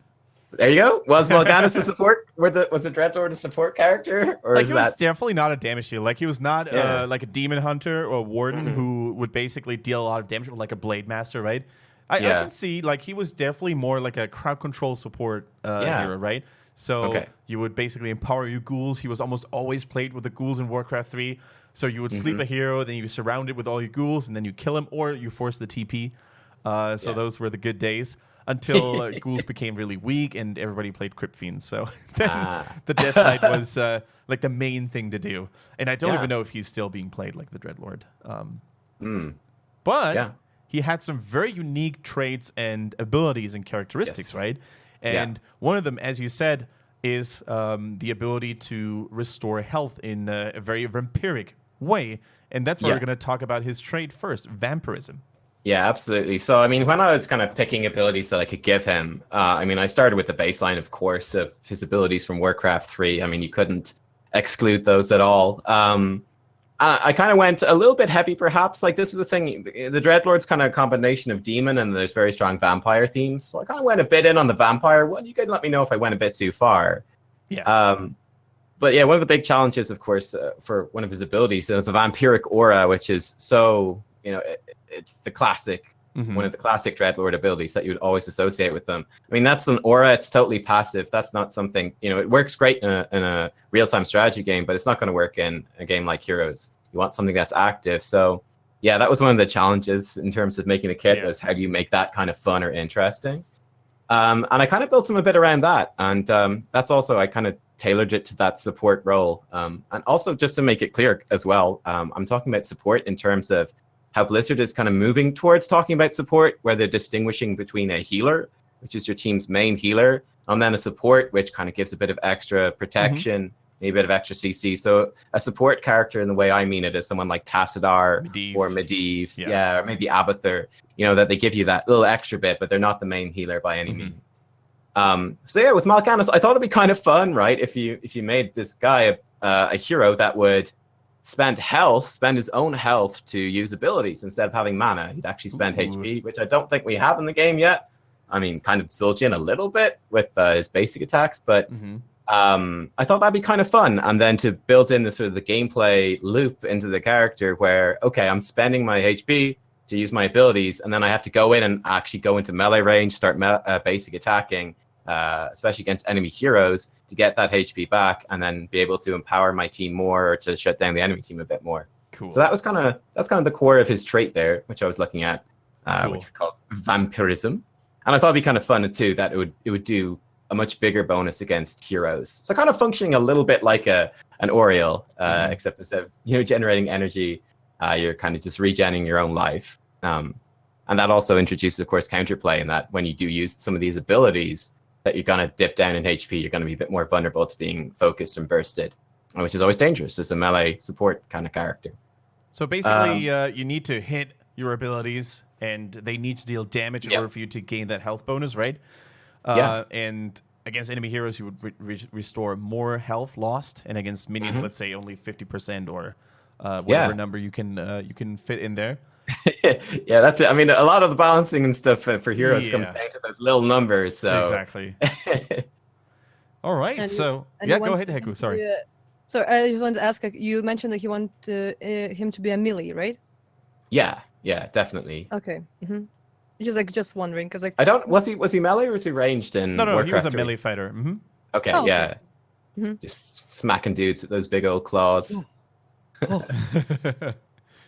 All right. Speaking of claws and dealing damage, I think we can talk about one of his iconic abilities from Warcraft 3 as well, the Carrion Swarm. Yeah. We designed it a little bit differently than the original Warcraft 3 ability, which was like one gigantic cone. Yes. I think in competitive play, if I remember correctly, it was almost never used. Okay. the way it worked in Warcraft 3 was you could only skill one ability, right? And then you get level up, you skill another one. So you couldn't have all abilities active at the same time unless you leveled high enough, right? But mostly people focused on Vampiric Aura and Sleep, and they leveled up those abilities rather than investing into Carrion Swarm. But instead of just having one gigantic cone, what we came up with was 3 waves, right? So 3 tiny waves or individual waves. So I wanted to ask you, Nubkeks, would you rather have 3 waves, so you cast it once and it goes like wave, wave, wave? Or would you go for maybe individual stacks and you can cast wave, wait a little, wave, and you have like different stacks of waves that you can use at your own disposal? Yeah, I don't mind at all. I think they're both actually pretty cool ideas. I mean, I came up with the idea of waves in the first place to kind of make it a bit different from just being like another Gul'dan queue, which is very similar to how Carrion Swarm actually functions in Warcraft 3. So I thought, how could we mix it up? Well, maybe add in like the sort of the Jaina Blizzard type mechanic. If there's a few waves, and, there's kind of counterplay around that. If you place it in the perfect spot in a team fight, you might get the maximum damage, but perhaps enemy heroes can sidestep it and so on. So yeah, I think charges could work really well too. That's kind of a fun gameplay thing to manage your charges. So yeah, I thought it's pretty. I kept it kind of simple, and you could always make it a lot more interesting with talents, perhaps applying debuffs or whatever. That's what we're here for, right? Yeah. Just talking and exploring certain possibilities. And that's the cool thing when doing these fictional imaginary hero concepts, right? We can always talk about stuff like how to make it stronger potentially, or how to make it weaker if it turns out to be too strong or too weak, respectively. You could also say, like, for example, if his wave clear was too strong with that kind of ability, you could say, like, it only affects enemy heroes, right? The Carrion ignores the minions and just goes for heroes and damages them. Yeah, I kind of figured that it make it something like a Tassadar Psystorm, where it's not super powerful, but it's kind of noticeable. And because I was kind of thinking of him as this melee hero that you're spending your health, I thought it'd be nice if he had a bit of a ranged option as well that he could get some healing out of, so that you don't get stuck in that situation where you're on half life and you kind of feel just totally useless. You're like, I can't run in to get basic attacks up and heal so I can cast more spells.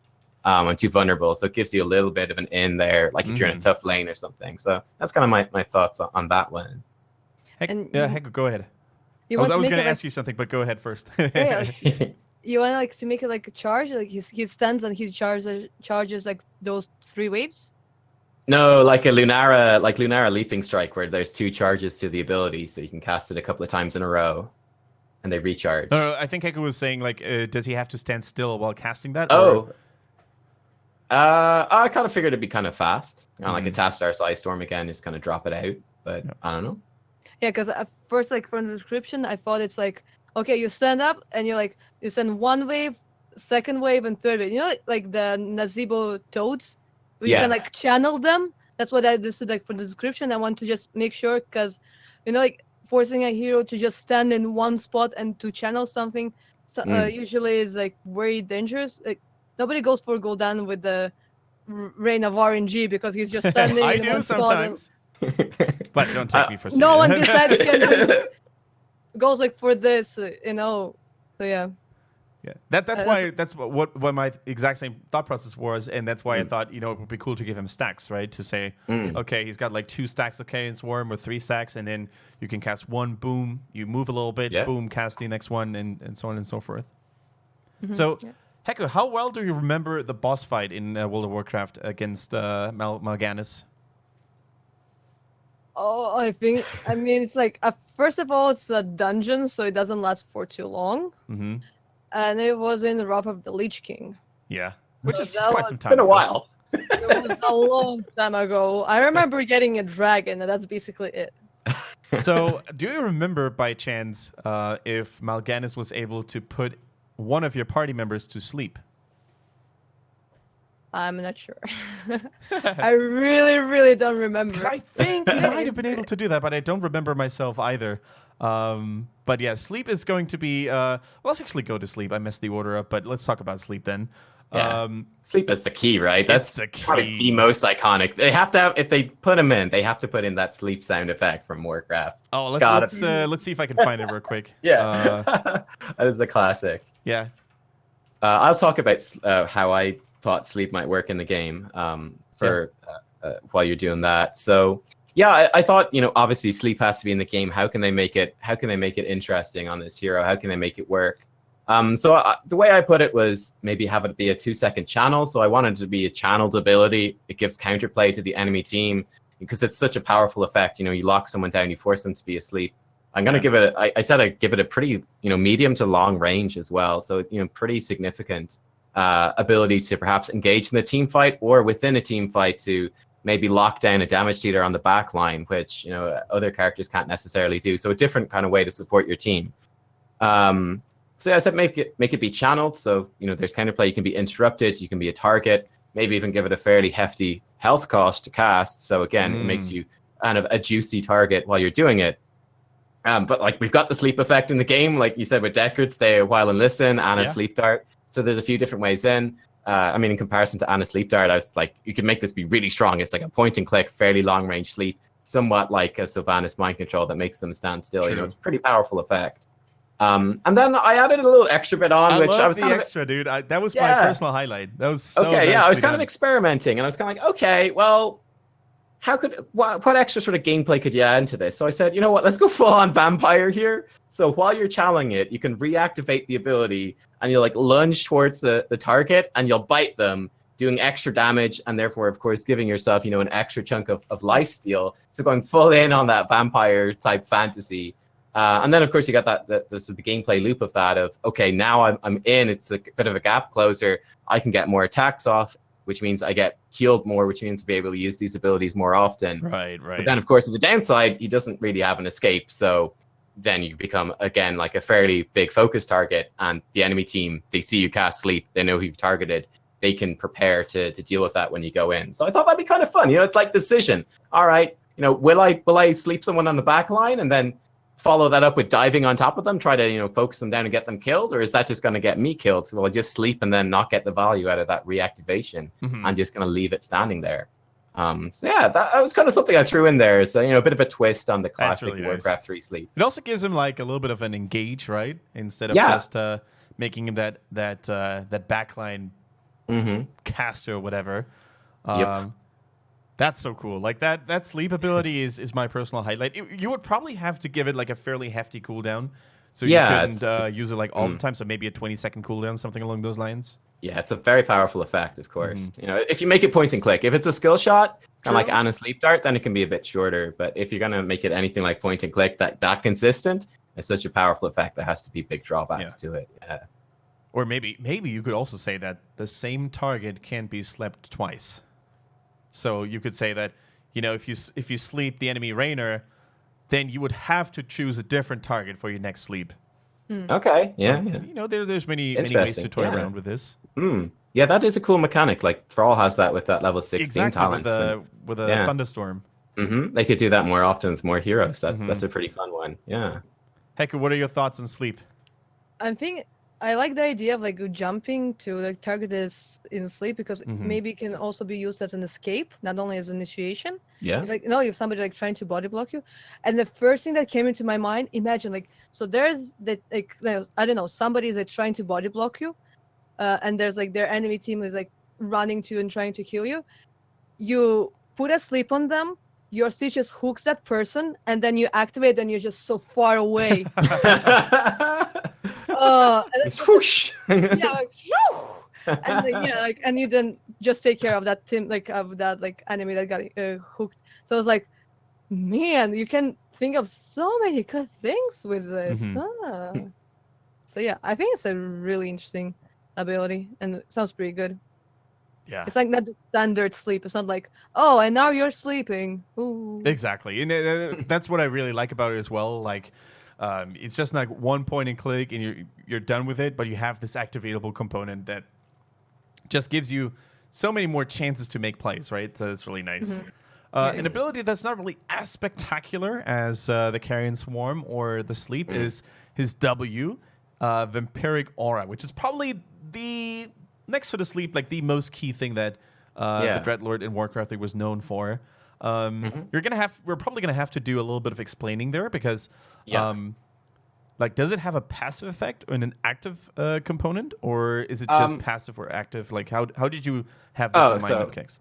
Okay, so basically, I was figuring, okay, you can put like the life steal and using life to fund your abilities. Or is it only on auto attacks, or both? Yeah, well, that was something I was wondering. Like, you could make it. I mean, I made it very simple. Like, I basically just based it off Tassadar's Q, the way it gives lifesteal, and you can obviously spec into that more so in Tassadar. I figured, I made it very simple here, just as something to start off with, which is, you just give the lifesteal effect from the Tassadar thing without any of the shielding. So it's pretty straightforward and simple, and you could potentially like twist it up in different ways, like you said, maybe give it some spell vamp instead. Or make it a talent, you pick a talent, and then it also applies to abilities, right? Yeah, exactly. Make it a talent. You could, add, sort of a frenzy effect to it, maybe. Like, that was another ability I thought. I think it was it the Necromancer or something had that in Warcraft 3? The Unholy Frenzy. You put a big attack speed buff on someone, but it starts hurting them. It starts draining their life. Yes. Well, that could be a fun thing. I mean, it could also kind of control your teammates, right? But I mean, that could be a cool way to, perhaps that could be something that could be explored as well. Or maybe even just for himself, like he starts losing life quite rapidly for a big attack speed buff. I don't know. But I figured, this is some way to support your teammates a little bit, give them the extra heal. And there's kind of fun gameplay to that. Like, I think the Tassadar shielding stuff is quite a lot of fun. That's a bit more, in some ways, kind of reactive or preventative because of the shielding aspect. So give it more of that, like, okay, well, I know that, my Hanzo, he's kind of low on life, but he's going to be going forwards and being pretty aggressive here. I spec'd into some spell vamp. I'm going to throw this on him because I know he's going to be doing his big, burst damage. He's got a great scatter shot coming up in the next 2 seconds. Here we go. That will heal him up. I think that could be kind of cool. So, yeah, that's pretty basic what I got here. Yeah, I mean, you can't have a hero, or almost none of the heroes in the Heroes of the Storm have 3 flashy abilities, right? There always needs to be one thing that's rather simple, that doesn't really overwhelm you. So having like a nice aura or with an active fadeable component is it's definitely nice. I mean, that's another thing you could do. You could have it kind of like, the Tyrande True Shot aura that she has, where it's like it's a passive buff, but then you have a long cooldown. You can activate it, which massively amplifies the effects of that. You could do something like that as well if the aura aspect is really crucial to getting that Dreadlord feel. Yeah. I also thought of maybe like it can be similar to Zul'jin's trade.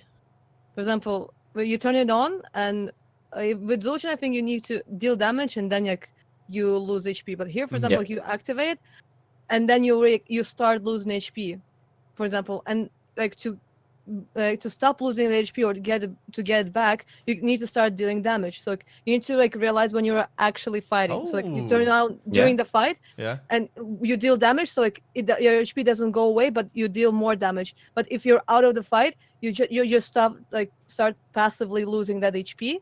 So you need to turn it off. So maybe this is a way kind of nice. Vampiric Aura also can work. You can actually turn the lifesteal quite up.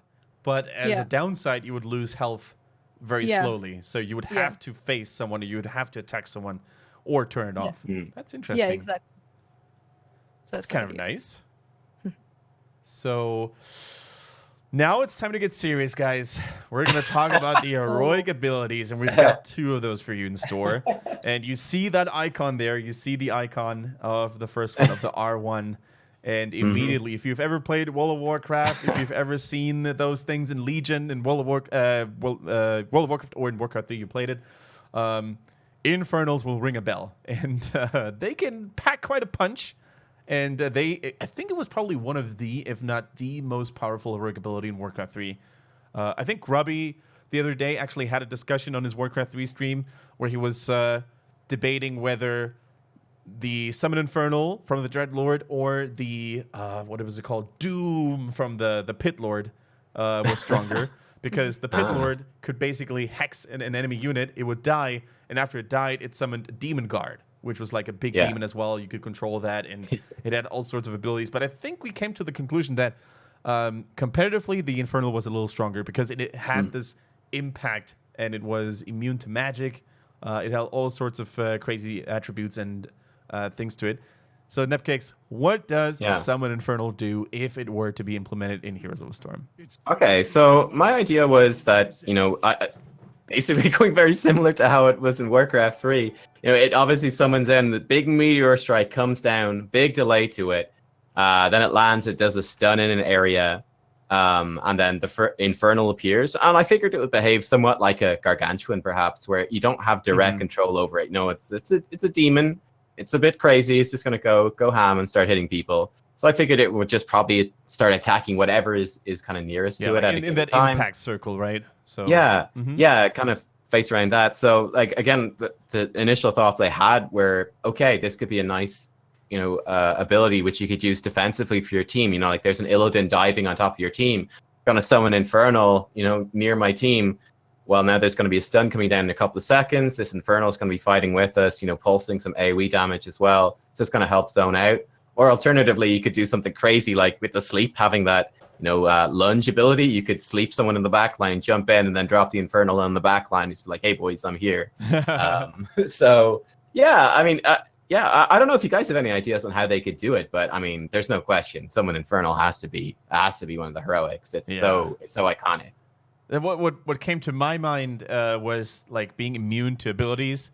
So maybe it wouldn't take any damage or reduce damage. If immunity is too much, it would take reduced damage from abilities. So it wouldn't be so susceptible to AoE abilities, for example.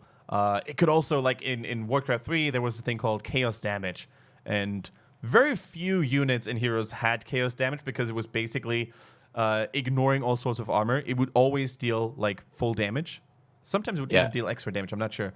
But it was kind of reminding me of like percentage damage or armor ignoring damage, right? So maybe those auto attacks, those mighty fists by the Infernal could ignore like all sorts of armor, right? So they would always hit you with full force. Yeah, that sounds good. Sounds scary. When it comes to level 20 upgrade, it can be an ability that Warlocks have, for example, in Legion. When you would upgrade your weapon, like I guess it was like artifact weapon, right? Yeah. You could have 3 Infernals. So it's like, but like in Heroes, that's amazing. In Heroes, you can make it maybe like 1 main one, like and 2 like the little ones. But like, maybe probably not 3 big ones, because as in World of Warcraft. But still, like level 20 needs to be like something like whoa. And I mean, bringing more Infernals, like I think that works. Yeah. Yeah. You kill it and it splits into 3 little ones that are almost as damaging. And they're smaller and smaller, and then you have an army of immortals. Infernals, I'm sorry. That doesn't matter. That's the story nightmares are made of. Yeah. Level 20 upgrade, it like combos. It's like Rain of Fire, Rain of Destruction from Gul'dan. It's just loads of them raining down everywhere. It's just insane. Oh, God. That would be a bit too strong, maybe. Amazing, though. Amazing. I mean, that's the cool thing about crafting heroes and theory crafting them. Like, you can go crazy. You can go nuts sometimes. And let's talk about R2. This is basically something that does not exist in any game. It doesn't exist in World of Warcraft. It doesn't exist in Warcraft 3. This is something we came up with, and it was kind of like a unique thing about Heroes of the Storm. And I kind of like it. I'm not going to lie. I think it could be done so cool in a visual way, the visual arts team, the graphics designers, they could do so many cool things with this. Yeah, so it's called Swarm of Bats, and I'm pretty sure like the death animation for the Dreadlord when he died in Warcraft 3 was he split into bats, wasn't it? Yes. Yeah, so I kind of went with that, and my theory here was, okay, what could I give him that's a little bit different from like Summon Infernal, which would obviously be a massive team fighting thing. So I just came up with this as an idea, which is sort of more of a personal survivability sort of thing, where Mal'Ganis would just turn into this cloud of bats. So it'd be untargetable. It would basically give you maybe like 2 or 3 seconds where you're effectively immune to damage. Kind of like Dahaka when he burrows with that level 16 talent where you can move around. Something like that. So it would let you kind of move around a bit. Yeah, a bit like Blade Storm as well. And my idea would be maybe it would apply a stacking slow or a bit of a stacking dot to enemy heroes that are within it. So So the it gives longer you you're in the swarm of bats, Yeah. the slower you're gonna get, and the more damage you take. Yeah. So again, it's kind of that idea of you can use it as an escape. You can use it again a bit aggressively. You could perhaps use it as a bit of a zone tool, a bit of a peel tool to protect some of your teammates. Can you still take damage while in the swarm form? I was gonna say probably like Reduce damage, maybe. Yeah, or maybe like dots would affect you, but you couldn't be targeted with anything new. I don't know. Yeah, let's say like you're in a swarm of bats and you stand in a flame strike. Yeah. I mean, the bats probably wouldn't like it much, would they? So it might hit. It might make it a little bit unbalanced, like in terms of, heroes that do have those AoE abilities as opposed to like a hero like maybe a Zul'jin or a Raynor that's more focused on their basic attacks. They'd be like, I can't do anything. Yeah, or, I can't do anything. How do you balance that out? That could be a little tricky. But he would not be able to stay in that form forever, right? No, like I figure it'd be like really short, like 2 or 3 seconds, but maybe have a fairly short. Like Infernal would have, obviously, you would have to have like a major seconds cooldown for sure. Yeah, 100, 120, like a big deal. But the swarm of bats, maybe it could be like 30 seconds. It's a much smaller commitment. Like kind of like Cloak of Shadows with Valeera, sort of similar to that. Cool. Because like first, I just imagine like if you can stay in it for a very long time, imagine yourself the annoyingness of the Medivh, but that also deals damage to you. Yeah. Also like, no, we're not putting that. And then you say like, you can stay in it for too long. I was like, okay, maybe that works. So otherwise, it's like, Yeah. Another idea I had, like an alternative heroic, would be that Unholy Frenzy thing I was mentioning earlier. Like a mega buff you put on an ally, kind of like a stim drone, but maybe it'd be like they take half of the damage that they deal. So that would open up maybe some interesting combos where, it would be horrible with Zul'jin. He gets like Testingo 1 HP. You're like, yeah, Unholy Frenzy, go nuts. Or combo with the Divine Shield. It opens up some kind of interesting synergies. And yeah, it'd be kind of fun as well, get an appreciation like, oh wow, you really are doing a lot of damage. Well done, damage dealer. We can see you're chunking your own HP. You're doing so much. So I don't know. Yeah, there's it would different also things give him this surprise, this element of surprise in which you could use the swarm of bats. Nobody can touch you. Nobody can attack you, and you're just gonna reappear behind the enemies. Right? It's gonna be so nice. Like, I really think this could be a nice alternative, and I also like it. I think that should be part of Heroes of the Storm much more in other heroes, where you have one really long cooldown heroic ability, and the other one is kind of like lower cooldown but more immediate. So I like the stark contrast, right? It was kind of like on Gul'dan, for example, right? You have 2 long cooldown abilities, and one is so bad because of that long cooldown. Like imagine Reign of RNG like having a lower cooldown and maybe being a little bit more accurate. It would actually be pretty sweet. scary. Yeah. I mean, it's kind of like Kharazim you were saying. They're so different in how they're used. So there's real like trade-offs to each one. Like it's a very specific type of gameplay that you're going to go into depending on which heroic you go with there. Yeah. All right, cool. So that was our first Chop Shop hero creation. Heccu, you want to add something? I want to add another heroic, maybe. Yeah, go for it. Like that Go is on. the third one, but like as like a change to one of the ones that we mentioned. Sure.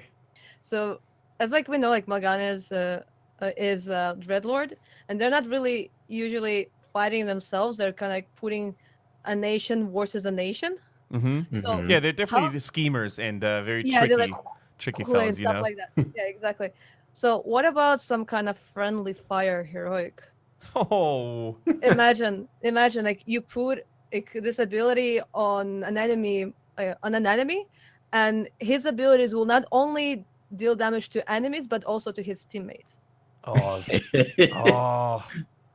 The possibilities. That's kind of nice, to be honest. Like it would be kind of hard to balance, I guess, but the chaos and the mayhem that could come. Like just imagine a Junkrat, right? The Lord of Mayhem himself. Yep. Like if his grenades could also just harm allies or but I mean like not for a long period. Just to like say 2 seconds or so. Yeah, exactly. And like that is, I think on a professional level, that'll be so interesting to watch, like how like they're communicating of like, okay, you don't deal damage, and then you have like damage dealer is like, I'm waiting, okay, now I can do, and then he deals damage. Yeah. Or imagine a Kel'Thas uses a Parablast on an enemy, and the enemy is like running into his enemy, and like both of them are getting damaged by the Parablast. Oh, that's There's so many possibilities. You use that on Karazim, and the moment he pops the 7-sided, it also affects allies. Yep. Man, the one I'm thinking of is a diva bomb. She's like, I got this, guys. Drop him a bomb. See? Like, nope. How many fun videos we can make with that, huh? Yeah. Pretty sure somewhere in a corner, Doc Horo, when he hears this, or the HOTS WTF moments, they're gonna love it. Yeah. So yeah. Awesome sauce. No, once again, guys, very important. If you like this sort of fictional imaginary hero concept, you can let us know in the comments on Twitter, in Twitch chat, and let us know which hero you would like to see in an upcoming episode. Maybe there's a lot of uncapped potential here, right? There's still so many cool individuals from all the Blizzard universes that we could talk about in the future. Milhouse. So, Milhouse Madness Storm, there we go. Cool. And yeah, so. Man, time flies when you're having fun, right, guys? So I can't believe we're already almost... Actually, we were only 2 hours in, so we had like a 20-minute cooldown or countdown before the show started. So now we're already at exactly 2 hours. Crazy sauce. It's insane. Damn. So yeah, it's outro time. So Nubkeks and Heccu, why don't you take your time and give some shout-outs? Tell us what you like and what you don't like about heroes, what you would like to see in the future, whatever comes to your mind. Okay. Would you like to go first, Heccu? Oh, ladies first. Let's go. Ladies What a first, gentleman, okay. that Nubkeks. I think that Johanna needs more buffs. I mean, she's not strong. I mean, do you see her being picked very often in HGC? No, that No. means she needs a buff, right? I mean, that's like basically my message to Blizzard. I mean, that will not happen, but hey, I can always dream. I'm willing to support that call if Varian jumps on the train, and gets a buff as well. I'm down for that. I mean, like not the Colossus Smash and not the level 13 that destroys the shield. Otherwise, yeah, sure, then we're good. And you, Nubkeks? Cool. Things I'd like to see different. Oh, Kendrick, you're not gonna like this. But Valera, she's got to change, man. She's got to change. Sorry, Kendrick. Why? She's got to go. You mean making her stronger? No. Well, you can make her stronger if you just, No, I feel if I had known that you have such bad feeling towards Valera, I would have never picked her twice in our Team League games. I'm sorry. I don't mind We when she's lost on my both, team. actually. It's just I feel bad for the enemy team. Okay. Hey, Kendrick. Yeah. Are you looking for a new co-host that is making a Valera cosplay? Oh, no okay. I'm way. sold. Sorry, Ah. Nubkeks. In our next episode, it will be my pleasure to welcome Heccu as my co-host. For real though, are you planning on a Valera cosplay?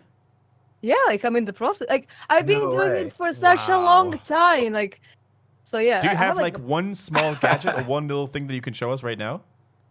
small thing? Oh wait, give me a sec. Can I have a moment? Sure. Okay. Oh, this is gonna be glorious. Man, It's I'd gonna love be to a say that dagger, I it's planned gonna be that. a I shoulder didn't. pad. I don't know. She's gonna teleport into your room and garrot you, and you're like, "Oh, I hate that so much. God damn it." So yeah, like you hear me, right? Yeah. So it's not Yes. really small. So it's like the ponytail of Valera. So this is Ooh. where it starts, okay? Like if I stand out and it keeps on going, Okay, that one I is a can massive go. tail. and then like I need to keep on moving it and moving it and moving it. Oh, look, that's the end. Is like- that like one piece, or did you just cut it together and like glue it together? Those are 3 wigs. 3 weeks. Whoa, oh my god. So this thing is super, super heavy, but Wow. it's how it needs Crazy. to be. It's how it needs to be. It's not like that, the little ponytail. It's like that thing. So yeah. I mean, you already have really long hair, Heccu, but like that's next level no, long hair. No, I'm still getting there. Okay. You're getting there. Yeah. So, Cool. So any shout-outs, Nubkeks, before we get to the end? Shout out to my mom. I did it, mom. On the internet. No, I mean, it's like shout out to everyone that tuned in to view our first podcast. Thank you guys for coming, watching it live, and thanks to everyone that's watching it in a video or listening to it on an audio device at some later stage. Yeah, thanks for the support. Awesome, and thank you to both of you guys for doing this. and for hopping on board. It's been an absolute pleasure. Thank you for inviting. I'm pretty sure that wasn't the last time we saw Heccu in the show, so keep an eye out for future appearances. And yeah, as Nubkeks said, if you're, if you've enjoyed what you heard and what you saw, then feel free to recommend it to your friends. Tell everyone about it. The next episode is probably going to be live in 14 days from now, probably on a Wednesday if we all find enough free time there. We're definitely going to keep you guys up to date. On our social medias as well, you can find the Twitters of Heccu and Nubkeks on your overlays right now.